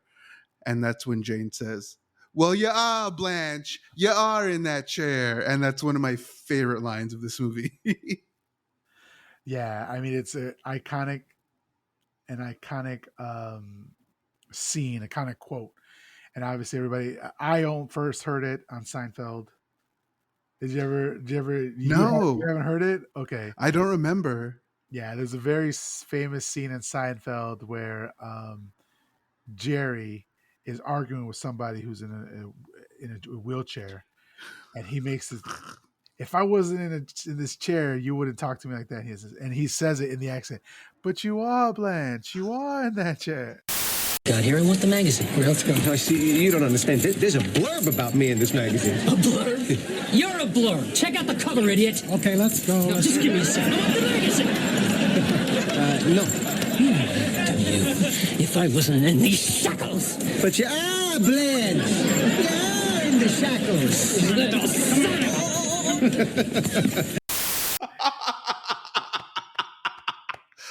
Oh, I love that. It all goes back to Jerome Seinfeld in one way or another. That's right. I forgot his first name is Jerome. And Blanche actually tries to bring up the night of the accident. I think here she was going to try to confess what actually happened, which we don't know yet.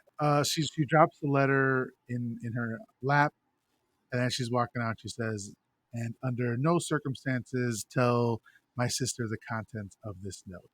And so basically, she was trying to get in contact with her guy.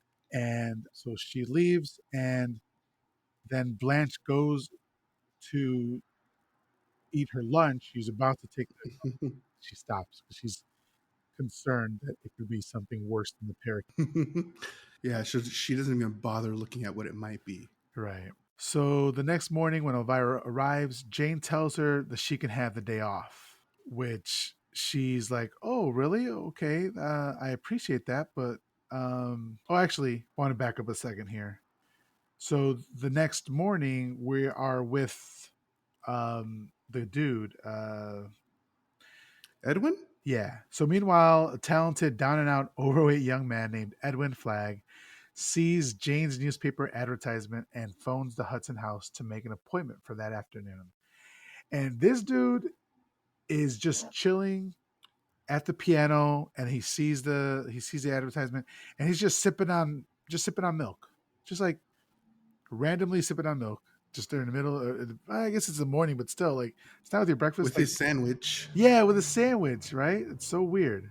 I gotta say, I really like Edwin. I do. I think he's my favorite character.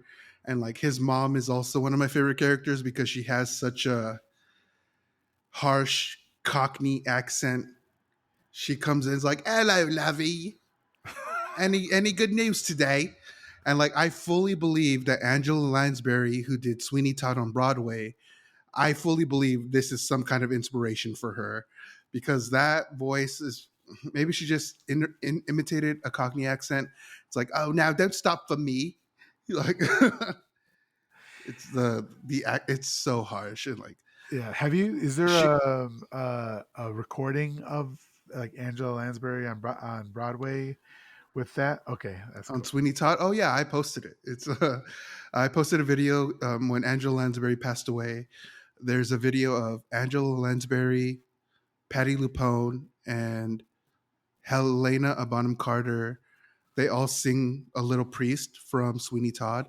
And so there's like this kind of super cut where it's all of them singing like one line from each song, Okay. one line from the song. And it's like Angela Lansbury does one line, Patti LuPone does another line, Helena Bonham Carter does another line. So it's like all three of them singing the same song. That's cool. So, and then we do meet his mom as well. So we meet Edwin, and we also meet his mom. And his mom seemed very nice in this scene, like very supportive. Like he lives with her, and he was hoping to make some money for him and her. And then in the next scene that we see, not the next scene, but the next time we see her, she's completely flipped and reversed. I'm like, who is this Mm-hmm. character? Like, it's just funny, like the complete switch. And maybe it's because she was drinking then or something. I don't know what it was. Yeah, no. The next time that we see her, it's totally she's fully having arguments with Edwin, and it's like, whoa, it almost seems as if it came out of nowhere. Yeah, yeah. So he asks his mom, to do something for her or for him. He asks her to pretend to be his secretary when he calls. Mm-hmm.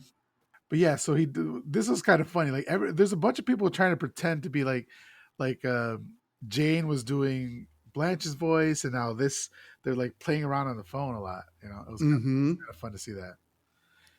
So she calls, and they make an appointment for him to come see Jane later in the day. Yeah, so Edwin's mother calls Jane to make an appointment after the ad that she placed in the newspaper, and they agreed to make an appointment at 4 p.m. later that day. And after the phone call is done, here we have fucking Blanche pressing her buzzer time after time after time, and it's like, who was that on the phone? And this is where they get into conversation about how Blanche is like actually really hungry. Yeah, and then she didn't eat. She said, "Oh, you didn't eat your food, so you'll have to wait for lunchtime." Then She said, "You didn't eat your din din." I didn't forget your breakfast because you didn't eat your din din. And one of the really funny conversations is, look at that. When we were younger, you used to depend on me for your food. And now that we're older, looks like things have gone right back around the same way. You still depend on me for your food. And so to me, I really understand. It's like, oh, okay, she's speaking as that abused child, the child who was the breadwinner, the child who was forced to work when no one else did and was the breadwinner. And like, I don't, like I said, I'm not going to sign off on her actions, but like, I kind of understand where she's coming from. It's a full place of hurt and like resentment. yeah. So she removes the food from the room. She goes downstairs, and that's where she sees Elvira, and she tells Elvira that she can have the day off. And Elvira's kind of like weirded out about it, but she says, Hmm. don't worry, I'll still pay you for it." And she's like, "Okay, I'll take the day off." Money talks. Yeah, exactly.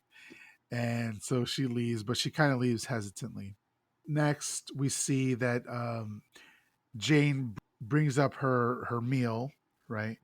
And she asks where Elvira is, and she tells her that she has a day off for her, or she gave. I'm sorry, she told her that she gave her the day off and not to come back till next week. Mm-hmm. So, being in the situation she's in now, it's just her and Jane in the house by themselves.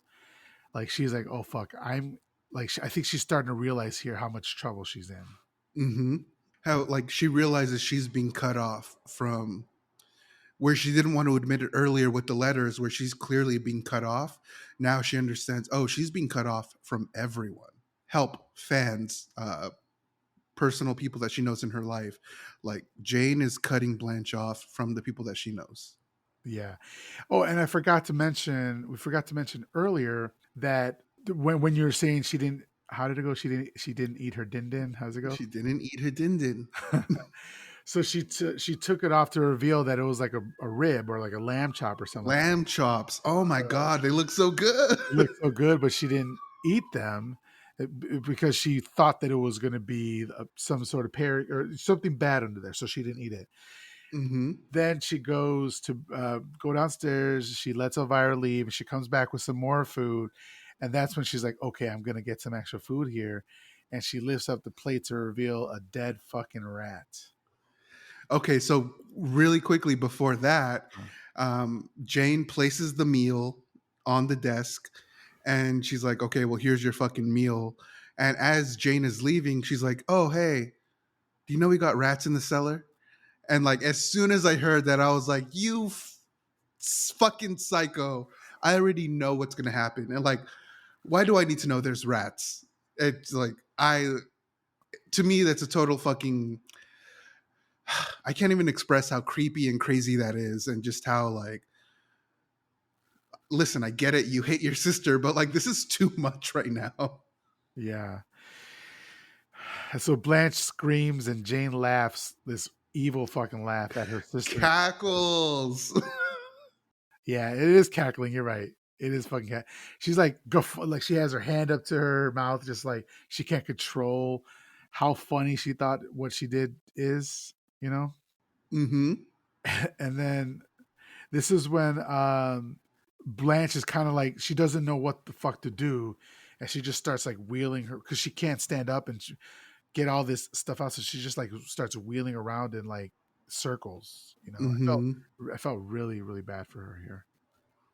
I can tell, like, it was great. Like, you can tell how distraught she is, and like, she can't pace the room back and forth. So she's just like wheeling herself in circles. Yeah. And so later on in the day, Jane is in the kitchen and she's polishing the silver. And that's when Edwin shows up at the house. And Mm-hmm. she's all done up and she opens the door and she's like, I don't know if she's like immediately attracted to him or if it's just the fact that it's somebody else, or maybe it's a combination of both. But like she's just like staring at him like if he's an Adonis. Right. Like, I don't know if she's thrown off by his size or if she's like, oh, a man, and like is totally like, let me primp my curls a little bit. Because we see a little later when Edwin walks into the house, she like kind of fixes her hair a little bit. So it's like, are you trying to vibe right now? Like, what's happening? Like, do you like what you see? Because like this is another instance in where the face acting is really good. Especially with Edwin. Yeah, yeah, okay. Especially with Edwin, but it starts off with Jane, like how she offers him tea. And he's like, oh, yeah, well, clearly you could tell I'm English. And she's like, well, how nice for you. And Yeah. like walks away to get. I I was love like, that. what kind of response is that?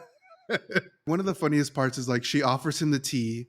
He's like, well, yeah, I would love some tea. Clearly you can tell I'm English. And she's like, oh, well, how nice for you. And so like she brings in the tea, Edwin helps her, and she's like, you know what? I just think it's so great to break bread with strangers. Don't you agree?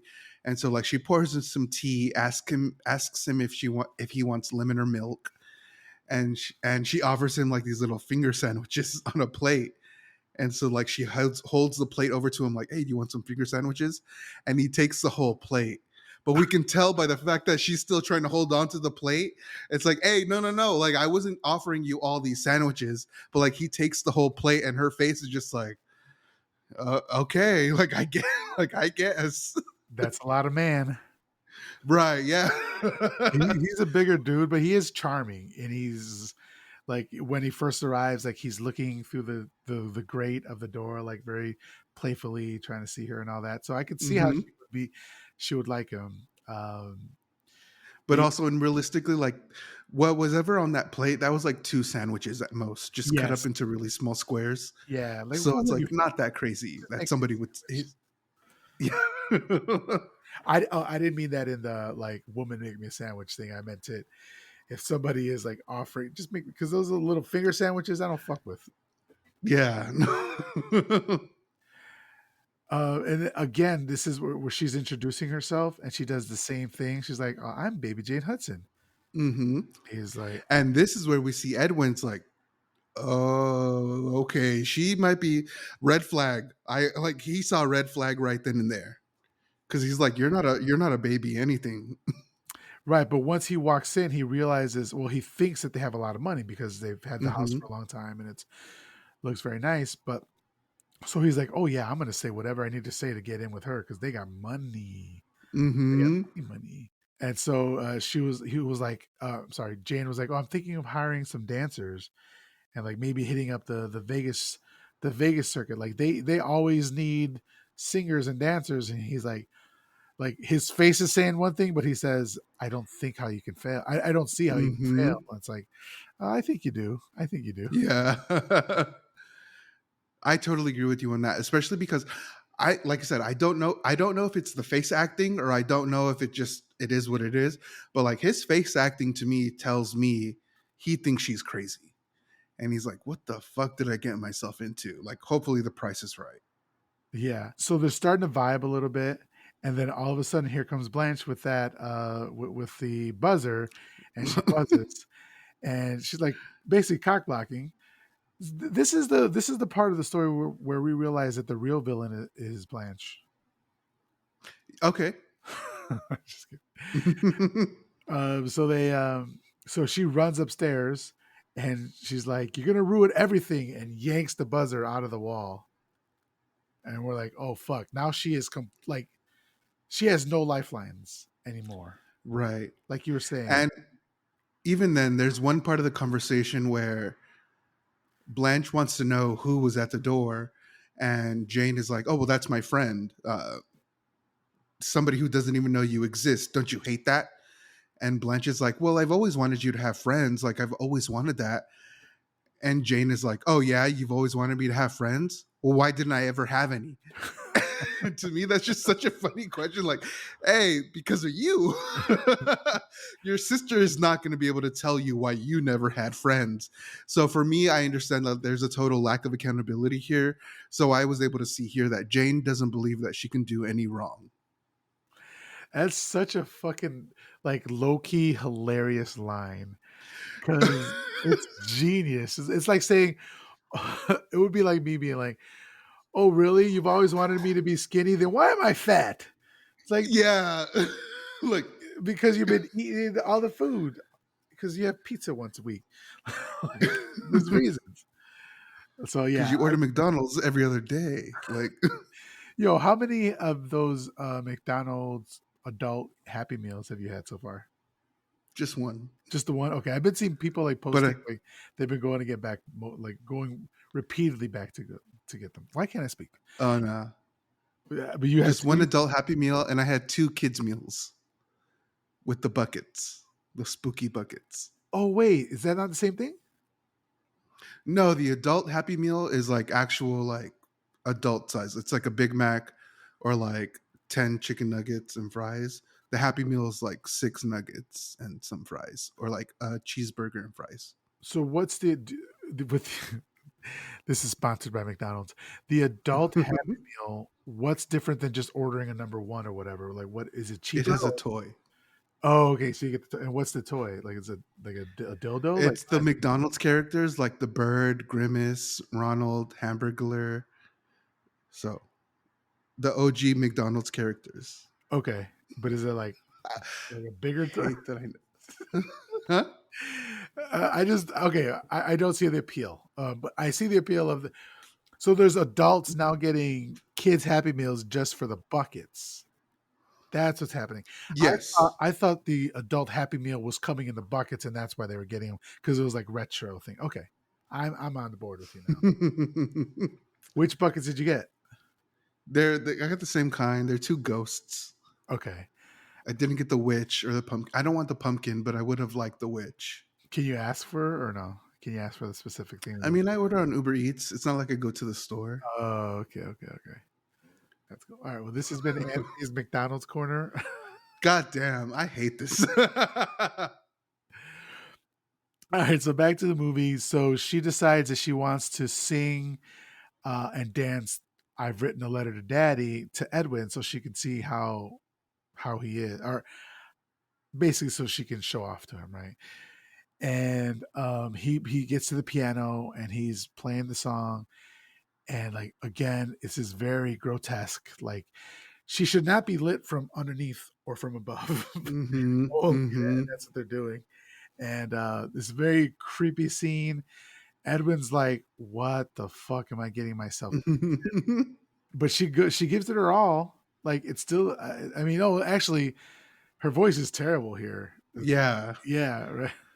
She said, my dad used to always say, like, you can lose everything, but you can never lose your talent. And I'm like, hey, that's not true. And I'm sorry that you believe that. You can always lose your talent. Which she did. A long time ago. Yeah.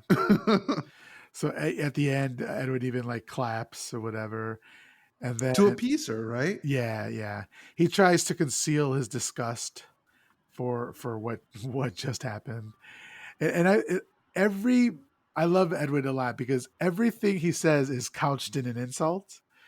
It's so funny, Mm-hmm. like if it were anybody else, they would pick up on it, but because Jane is so delusional and she's so far gone, she's not catching what he's saying, you know? Mm-hmm.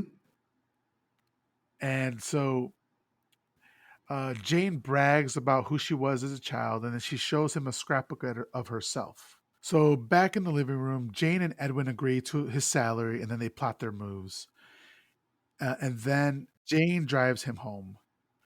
While she's out, Blanche goes into Jane's room looking for food. By now, she hasn't eaten in a couple days, and she discovers that Jane has practiced forging her signature and is writing checks under Blanche's name. So this is what you were saying earlier. So she's got the voice down, she's got the signature down. Like, why does she need Blanche? Exactly. So it's like, if I was Blanche, I would think my days are numbered. Yes, definitely. And when she's in the room, she also finds some bonbons, some chocolate, some candies, and she devours them, which is good. I'm glad that she got a little bit of food. But I was thinking like it should sustain her for a little bit, you know, but it does not. Like you're saying, it's just sugar. So then, while Jane is out, this is where we get that really weird scene where she's trying to go down the stairs, but in a very weird way. Like she's trying to go down the rails by keeping herself up, like if it was a balance beam or something. Mm-hmm.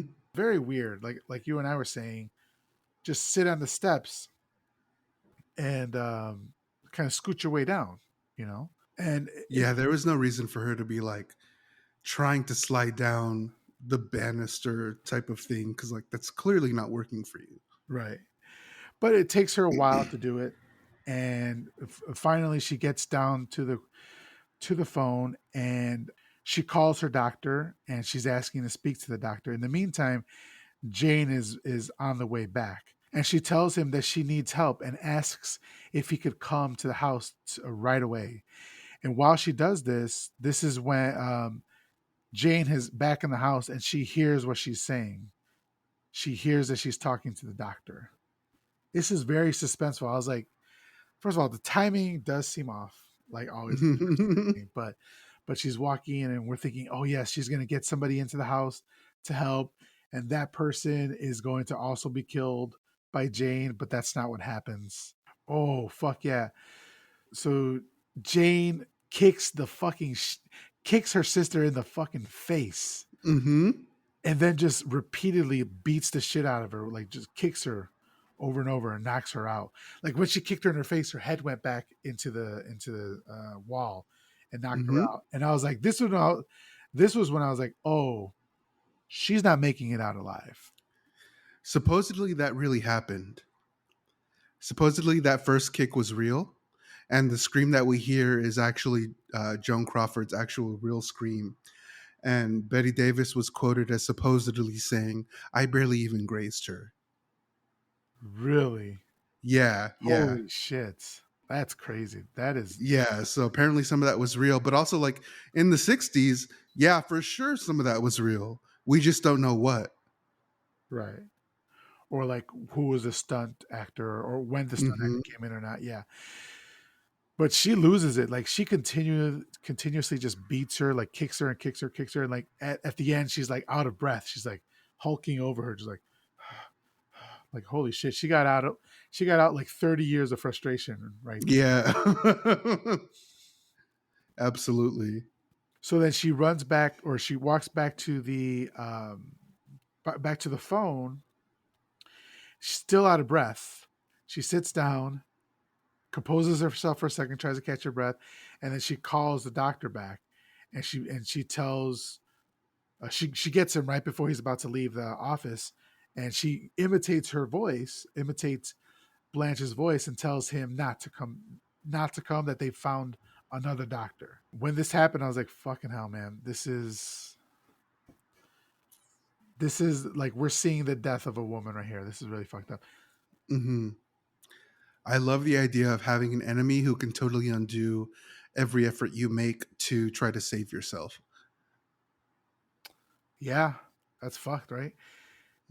And like at any path she's taken to try to get out of the situation, Jane is right there outsmarting her. Mm-hmm. Or, sometimes it's physical, but like outsmarting her as well. It's like fucking hell, man. So then Jane drags her sister up the stairs to the room. I'm glad that they cut before they started going up the stairs, because she's just dragging her like a caveman. But like by the end, I was like, how are they going to show her going up the stairs? But like, I'm sure she didn't. If we would have seen it, she wouldn't have been delicate or anything like that. She would have done whatever she needed to do to get her up there. Oh yeah. Yeah, absolutely. So the next day, Elvira arrives to see Blanche, and Jane tells her that her services are no longer needed and dismisses her. So suspicious, Elvira sneaks into the house when Jane leaves for the bank to get money to pay Edwin. And she finds that Blanche's room is locked and is attempting to remove the door from the hinges when Jane comes home and catches her. She's like banging on the door. She can hear something she hears something in there, but she can't hear what it is. Mm-hmm. And again, this is like she's a good friend to her, and unfortunately, she pays the price for that. Yeah, the realest one, honestly. The realest one. Yeah. So this is where the freaking neighbor, nosy ass bitch of a neighbor, right? She, so Jane comes back from the bank, and she's like, "Oh, I was wondering if I need a cleaning lady around the house a couple days a week or whatever. I was wondering if you can ask your maid if she can come over." And she's like, "Well, I've already fired her, so she could be all yours." And the neighbor was like, "Oh, but I just saw her earlier." And she's like, "No, I just fired her this morning." The neighbor was like, "Well, I just saw her 5 minutes ago." And Jane's like, "She's in the house right now." It's like, Mm-hmm. fucking hell, man! Like, It's like, neighbor, mind your fucking business. Like, this neighbor did not mind their business up until they thought their life could have been in danger. yeah, yeah. So so Jane goes inside and confronts Elvira. Elvira was using a hammer and a screwdriver to try to take the hinges off, right? So she can get the door open. And finally, Elvira's like, "Give me the key." She finally gives her the key, and she opens the door. And when she opens the door, she sees and we see for the first time that she has Jane basically tied up in the bed with Mm-hmm. with tape around her mouth, and her hands are up on the like the metal tube that she uses to pull herself up from the bed, you know. And so she is now a captive, right? And so Mm-hmm. Elvira steps into the door, and as she's doing that, Jane is behind her, and she grabs the hammer that Elvira was using, and she just fucking hits her in the back of the head, killing her instantly. R.I.P. to Elvira. She did not Mm-hmm. deserve that at all. Not at all. She never did nothing to nobody. Was looking out for Blanche's best interests. Yeah, Fucking Jane went too far. Well, she continues to go too far, but yeah. So Jane sinks deeper into her delusions, saying, "If only they had loved me enough." So the next scene is we see Edwin getting ready to. It seems like it's almost a date, right? Like he's treating it like if it's a date. mm-hmm. He's getting all dressed up and he's putting his Aftershave, like aftershave on, a nice suit. tying his tie all good. His mom's like helping him get ready. They're all happy and everything. And then uh, Edwin rings the doorbell, but Jane does not answer. And she says, "Not now, Edwin, not now." And when he leaves, she sobs in despair. Mm-hmm. And then she drags Elvira's dead body from the house and disposes of it by dropping it some distance away in a garbage bin.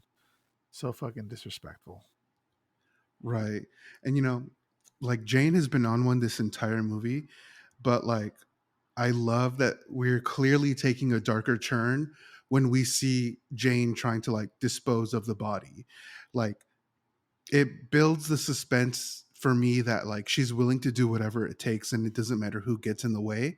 And to me, for me, this is like a proper escalation of events. Like you've been gaslighting your sister, you've been isolating her from everybody else, you've been keeping her mail, you've been feeding her food, like you've been presenting her food that she can't eat. Now you're killing people who are trying to help her. To me, this is just a logical progression of steps of like whatever she's enduring. It built it to me. It builds to like this movie is horror. This movie is scary, and like it does nothing but build up. You're right. And I take back what I said. I didn't what I meant to say was I didn't think that she was going to kill her sister Mhm. up until there was like that the point earlier in the movie. The confession later. Yeah. Oh, And then I was like, okay, yeah, she's fucking gonna fucking kill her sister. But I agree 100%. It is horror, and it was a progression of that dread that was leading up to it. And when she says like another great acting scene, like when Baby Jane says, or when Jane says, they just didn't love you enough. She's like drinking, she's crying. She says, you know that they just didn't love you enough. you know what? Okay, so it's when she's drinking and she's like looking at her like past work, right? Yeah, exactly. So there was something to me that was actually very, very interesting. And I'm sorry if I go off on a tangent or like something that just like fucking doesn't matter. Go off, King, go off. But so Judy Garland, her autobiography, she recorded her autobiography about 2 years after this was um, released. And one of the things is, what does Baby Jane say? I think I have it in my nose notes. She's like, you could have been better than everybody. You could have had it all or something like that. And in Judy Garland's tapes for her autobiography, it's literally her on either opiates, barbiturates, or alcohol. And she's literally talking that exact same kind of way. Like, everybody fucked you over. You could have had this, you could have had that. And so, like, being the Hollywood starlet that Julie Garland was, I wonder if she saw herself in this movie and was like, oh shit, that's going to be me if I don't take control of my narrative. Because Baby Jane did not take control of her narrative. The rumors and everybody else said that she was the crazy sister. She was the fat one. She tried to kill her sister. And like I said, I can't exactly make the connection, but I wonder if Judy Garland saw this and was like, "Oh, damn, that can absolutely be me." But that's that on that. Yeah, no, and I don't know. I'm not familiar with Judy Garland's like whole story. I know she was in Wizard of Oz, right? Hmm. And I don't know much else about her after that. So I didn't realize that she had a. So she had like a similar upbringing where she was like she didn't like she was alcoholic or had drug problems. It sounds like you were saying she was on drug. She had drug problems. Yeah, during Wizard of Oz, they put her on drugs to stay skinny, amphetamines, I believe. What? Are you serious? Yeah. Yes. Wasn't she really like? Was she like 14 or something like that? Yes. Wow. And Liza Minnelli, her daughter, not that Liza Minnelli blames her drug addiction on her mom, but it's like, oh well, my mom was addicted to drugs, and like so was I. Huh. And I knew Liza Minnelli was her daughter. Wow. Did you? Is there a movie based on this, or like did you? Her autobiography, her like it's on YouTube. Okay. So yeah, it's called like the Judy Garland tapes, and it's a very rough listen, but it's to me, this is what happens when you fucking abuse a kid into being the breadwinner. Like they're not gonna turn out right.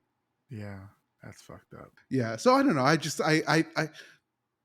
I think that when I watch this movie, I don't think that they're talking crazy. I don't think like, oh, who would ever be like that? I was like, yeah, no, people who were born or forced to work and people who were put into the spotlight, this kind of behavior, it does not seem abnormal to me. Yeah. Man, now I'm just thinking about Judy Garland. And like, now I wanna hear that stuff. So then, It's a time. yeah. So next, so she takes she's taking the body out to that dumpster, or she's taking Elvira's body out to the car, and this is when again the neighbor almost gets killed, like you were saying. Mm-hmm. But she notices something in Jane where she's like, ooh, you know what? I need to go mind my own fucking business. Because even Jane is giving off that demeanor of like, hey, just step over the line. You're about to be in the back of this car too. And so like I think that's just really great acting because I thought the neighbor really felt scared. Yeah. So that night, Edwin is back home with his mom. She's all upset, and this is when we get the story about what actually happened, right? And oh well, what they think happened. What they think happened. Mm-hmm. What What she's been told happened. Right, and she's telling him that lady of yours, that Jane, is crazy, and she tried to kill her daughter, or sorry, she tried to kill Mm-hmm. her sister, and she was drunk one night, and she ended up smashing into her like with the car, which is what we Mm-hmm. saw in the beginning of the movie, and he's like, well, how did she get away with it? Oh, this is Hollywood, and they paid people off, and they paid the cops off, and they're just yelling at each other. I'm like, who are these people? Mm-hmm. They were lovely But earlier. I want to say it's kind of interesting to have this movie was released in 61, 62, but it's very interesting how even back then, 40, 50 years ago, that studio meddling or studio cover-ups was like even a valid, what's the word, thing that you can bring up. Like, oh, well, the studio covered it up. So I'm like, so has this just been a thing? Um, but also, do you notice how Edwin is eating some cornflakes with a banana and sugar? I didn't notice that. He is. That's what he's eating before he leaves the entire situation. Okay. And so, like, I'll let you discuss how that conversation ended between them. Oh yeah. So then, like she said, he says that he's gonna go. He's gonna go see them, or sorry, he's gonna go see Jane, right? Oh, well, yeah, he says he's going to go see Jane, but the mom is like, oh, and another thing, when the accident happened, they found her 3 days later in a hotel with the man that she never even knew. And fucking Edwin is like, well, why is that a problem? Isn't that how I was conceived? And his mom is like, oh, and just sits down. I was like, whoa! I almost wanted to text my mom like, hey, I love you, just because that was so fucking offensive.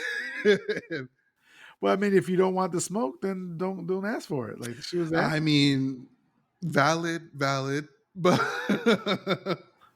but when I heard that, I was like, whoa, you're just talking to your mom like that? Okay. Yeah. So then it's been 1 week later. So it's been about a week and a half since she's had some food. We're thinking about Blanche here.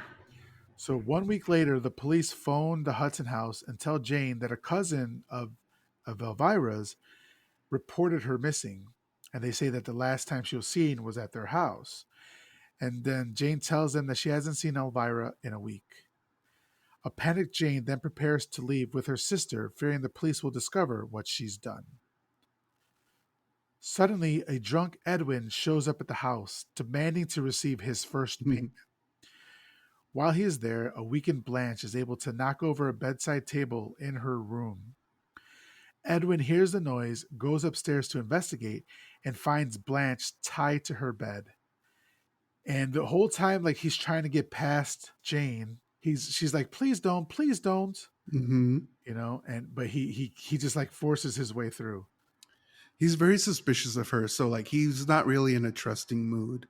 Yeah. She goes upstairs to see Blanche, and like she's like worried, and she's like, it wasn't my fault, but he wouldn't like what I did.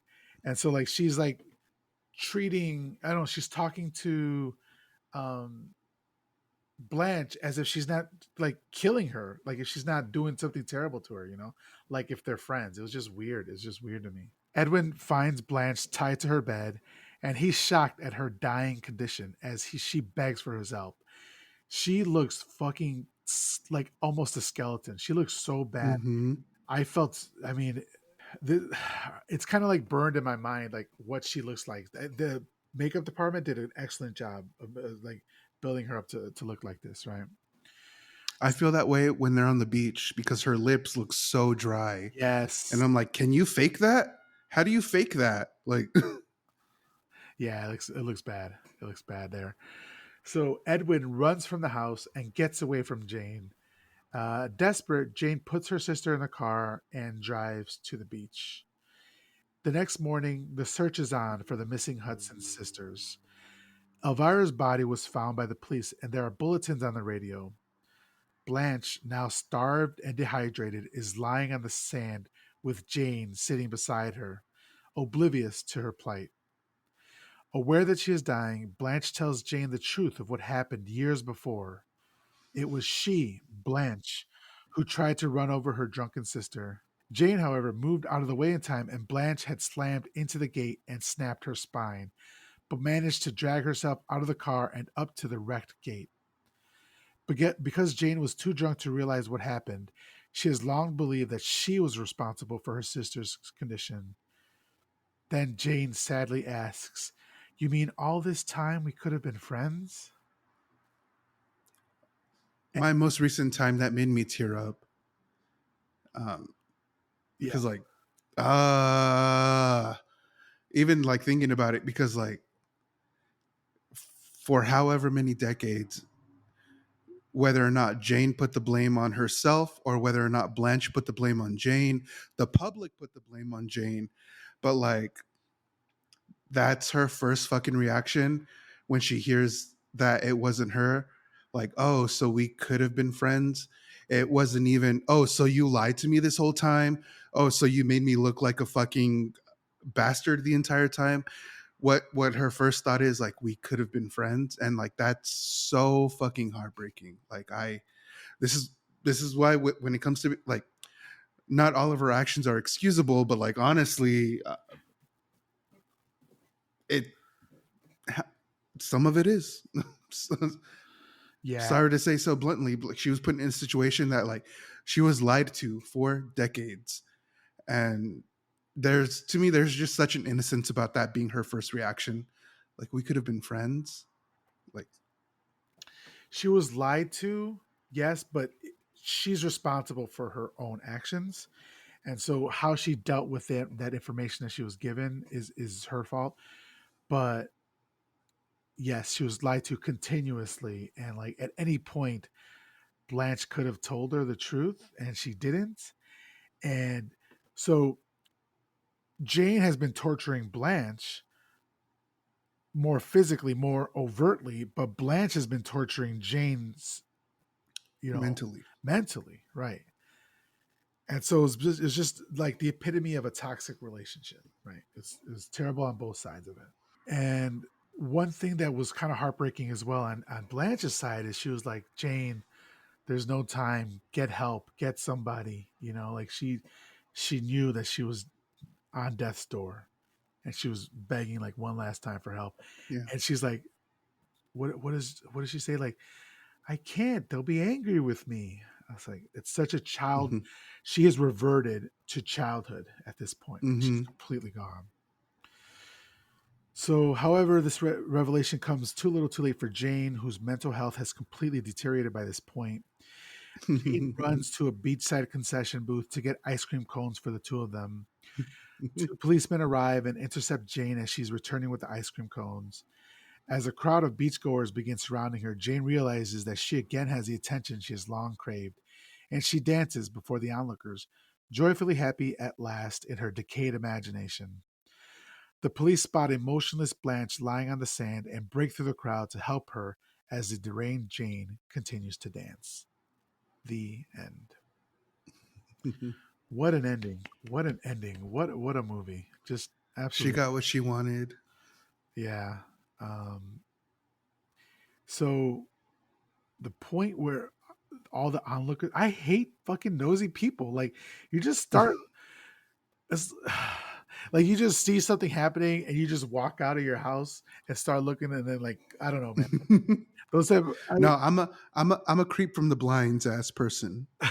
However, have you ever been in public where like a fight breaks out and then people just start like recording?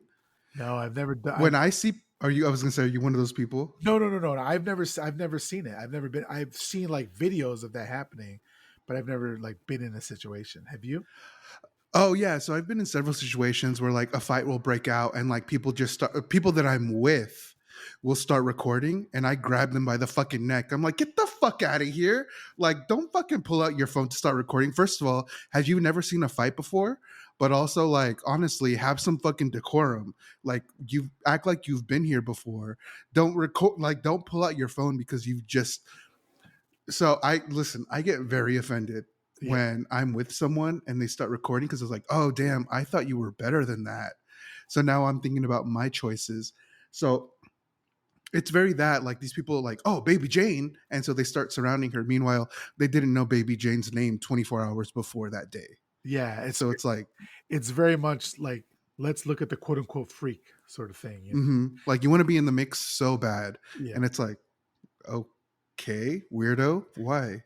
And also, just to back up a little bit, depending on the situation, right? Like if cops are involved, I'm definitely whipping out the phone, right? Like that's different. Like if it's Uh, or if it's like racially motivated fight or some of that, I'm going to bring out. If I'm not able to help, I've never been in the situation, but I feel like if I'm not able to help, then I'm going to record it. So your mother's mhm. going to go to jail or whatever. But yeah, generally, if it's just a fight between two people, like, and it's not racially motivated or anything like that, like, just stop. You're making it. Like, go mind your fucking business. It's weird. Yeah. Like, what are you going to do with that video? Like, you're going to post it so other people can World see it. And why? What's the point? like yeah, people like want to show up on World Star or something, I don't know. Yeah, But I hate it. so, but that's the end to a fantastic movie. The end of Whatever Happened to Baby Jane. So, what were your thoughts on the movie? I loved it. I loved almost everything about this movie. I think I would have liked to have seen it in color, but to me, this really talks to the effects of childhood stardom. What happens when you grow out of childhood stardom? What happens when you do force a child to work? And not that any of you are going to be this person, but like if you think your job is driving your kid from job to job, that's not a job. You're not working. You're forcing your kid to work. And so like that's going to fuck up your child is making them be the breadwinner. And even baby Jane said it earlier in the beginning of the movie, like I make the money for the house, so I decide what goes on. So like you're clearly creating a dynamic in which this person understands that they're the reason why you're alive right now, or they're the reason why you have food in your stomach. And that's not the dynamic you need to create for a child. Like, that's not the kind of nurturing you should be doing for a child. So, when the dynamic shifts and they have a sibling who is then broken into the world of adult entertainment, and I don't mean like porn, just like they're an adult and they're an entertainer, um, and the person who was a child entertainer gets thrown by the wayside. Like, you're creating trauma right there. You're creating a sense of like they don't matter or that they don't need to exist anymore because now we got another meal ticket. I love this. And I will usually say, oh, well, I don't think the movie was trying to talk about that. But I think this movie actually was. I think this movie did touch on that in a way like that. I don't think the audience of 61, 62 could understand it in the way that we do now. But I do think in 2022, we totally understand like those parents who put their kids on YouTube or TikTok, like they're creating their own baby Janes if they don't foster that, like if they don't take care of them right, they're creating their own baby Janes. But that's my thoughts. I think we see it time and time again, like with Macaulay Culkin, like he was a child Mm-hmm. star, like the Corey, Corey Feldman, Corey Haim. like I'm sure there's childhood actors or actresses out there that have been like had good careers and all that. I know for a fact I can't think of any off the top, but there Yeah, are everybody hates Chris. right. Because Now he's on Abbott Elementary as an adult, and like everybody loves him. yeah. So, but I think you can have child actors that are like successful, but they need to maintain like childhood. And when you lose childhood, bad stuff happens. And this isn't a documentary, but we have seen child actors who went down the dark path because of it. Mm-hmm. Absolutely, yes. Yeah. So I thought it was an amazing story. I thought the acting was absolutely incredible. I Mm-hmm. know Betty Davis was like the standout role, in my opinion, but Joan also had a more subdued role in this, but it was still she did an amazing job as well. Like who do you think, for in your opinion, who do you think was the better or who did a better job in this movie, or were they the same, like yin yang sort of thing? Yeah, I couldn't even say because they were both fantastic in the roles that they had, and they had two totally different roles, like the victim and the victimizer, and like I can understand why the victimizer was a victimizer. I can understand why the victim, quote unquote, was a victim because they, in some way or another, they put themselves in that place, and they both did fantastic in the roles that they had. Yeah, I agree. Like, I think I just want to get into ratings because I'm really anxious to know what you thought of this movie. Again, this is a '60s movie in black and white. We talked about like loving '60s movies, loving Hmm. your growing affection for '70s movies. So My growing tolerance. okay, so I love that we found another '60s movies that we both were vibing on. So out of 5 upside down crosses, what would you give Whatever Happened to Baby Jane? So out of 5 upside down crosses regarding whatever happened to Baby Jane, I think this might be my first one, but I give it a 5. Oh shit! Yeah, I think this is It's your first perfect movie. it's I love it so much. It's a part of the rotation. I can't. Me and my mom, we love Mommy Dearest, so like I'm trying to get her primed to like watch this movie because I'm like, Mom, I swear you're gonna like it. Like I swear. But like this movie, Has your mom not seen it either? no, I'm sure she hasn't. Okay. But like I really like this movie for what it is. Like it's part of my rotation now. It's for sure top 25 of my favorite like horror movies or Okay. 25 movies. And I'm saying 25 to be generous. I think it's for sure top 15. Okay. But like I like it so much. I've seen it 4 times this week and I've caught different things throughout each viewing. Like there's one part of the movie where Jane is telling Elvira, "Oh, you can go home for the week. Here's your $15." But there's 3 6-packs of Budweiser in the background, and I want to know what that's about. There's a part in the beginning of the movie where like Jane answers the phone, and there's a whole fucking zodiac chart on the wall. And I'm like, what is that for? Who put that in there? And so like there's so many things going on in the background, but I also just love the story that we get. And yeah, 5 out of 5. I won't belabor the point. 5 out of 5. And we also haven't talked about the campiness, the camp factor of the movie. It's extremely camp. Yeah, it's so camp. So I would give it, so out of 5 upside down crosses, I'm going to give it 5 upside down crosses as well. I think it was Hell yeah. just, I mean, and this movie is long. It's 2 hours and 14 minutes, but you don't feel it. Like it's so good. I mean, what I'm just trying to, what is something I would change? Nothing. I wouldn't change anything. Maybe I would change the ending so she wouldn't die, but that's only because I really like the character. But honestly, like it's a perfect ending. Like it's terrible that she died, but the ending itself makes sense for the movie. You know, it's it's This a movie, tragic movie. it's fantastic at its pacing. Like that's why we don't feel bored for the entire 2 hours and 14 minutes, because it escalates the further you go. Like it gets worse and worse the further you watch, especially if you are noticing these things like, wait, you're mimicking my voice, wait, you're placing orders in my name, wait, you're learning how to do my own signature. It's like it escalates the further you go on. So it's like it's not a movie that lets you down at some random point halfway through. It's like, no, it keeps escalating. Yeah. So yeah, I'm gonna give it 5 upside down crosses. So I think that may be the first time you and I, or anybody, has given it. That may be the first time. Yeah, that's definitely the first time you and I have given a movie 5 stars, because you didn't even give Halloween 5 stars.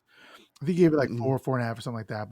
But and I gave it 5, of course. But yeah, 5 stars. Wow, that's so good. I'm glad you like this movie. I'm glad you love this movie. I now want to see Mommy Dearest. I'm really interested in that one because We got to do a watch along because I love Mommy okay, Dearest. hell yeah, fuck you. Yes, Yes, Anthony. Yes, please. I would love that. Cool. All right. So then, you know how it goes. What we do here is in order to be fully absolved, I will be suggesting 3 movies to you, and then Shit, tell me, what do you got? What do you got that Anthony Jerome M hasn't seen before? well, okay. So right off the bat, I'm going to say "Hush, Hush, Sweet Charlotte," which was from 1964, and that actually has Bette Davis in it again, and it's again in that kind of psycho biddy or hagsploitation subgenre that we were talking about earlier, and it's also done by Robert Aldrich, who did this one. So Hush Hush Sweet Charlotte is starring Bette Davis and once again directed by Robert Aldrich, who directed this movie. So I think you'd really like it. The next one I would say would be Straight Jacket from '64, which we talked about earlier. Okay, yes. That one's starring Joan Crawford. I think you'd really like that as well. Again, part of that psycho biddy thing. And the third one I'm going to suggest to you, I would say Dead Ringer from 1964. Again, that's a Bette Davis one. I'm going to give you a bunch of Bette Davis and Joan Crawford movies as your homework. All right, I got them on my list. All right. Okay, I have all their Wikipedias pulled up. Okay, cool. So those are the 3 movies that I would suggest to you. It's up to you to decide if you want to watch them or not. If you don't, you'll burn in the fiery pits of hell. But you are very well familiar with the devil. The devil might be showing up on our on our next episode. The devil has bought me shrimp a couple times, so like I think we're good. Oh, yeah. All right, Anthony. Thank you once again for joining me to talk about whatever happened to Baby Jane this week. We we met twice. Hey, yeah. About it. Honestly, I like this could have been 4 hours, but we're at 2.5. I'm like, okay, we did a good job. This we could have gone a lot longer. My notes could have been a lot more detailed, but when we get together, the shit goes so long. So I'm like, all right, just watch this movie. If you haven't watched this movie, watch this movie. It's so fucking good.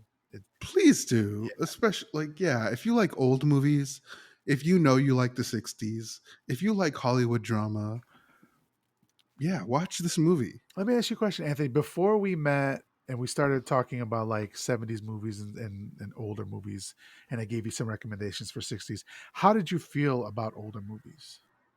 Did you? No, Oh, you love them. I love Okay, the 60s okay, cool. because like that's when like Twilight Zone came out. Right. Yeah, once again, Night of the Living Dead is 1968. Like, but also I love black and white. So like this is literally my shit. Okay, cool. You've recommended movies that take place in the 60s that are black and white, and I'm like, oh, I love this. Yeah. All right, cool.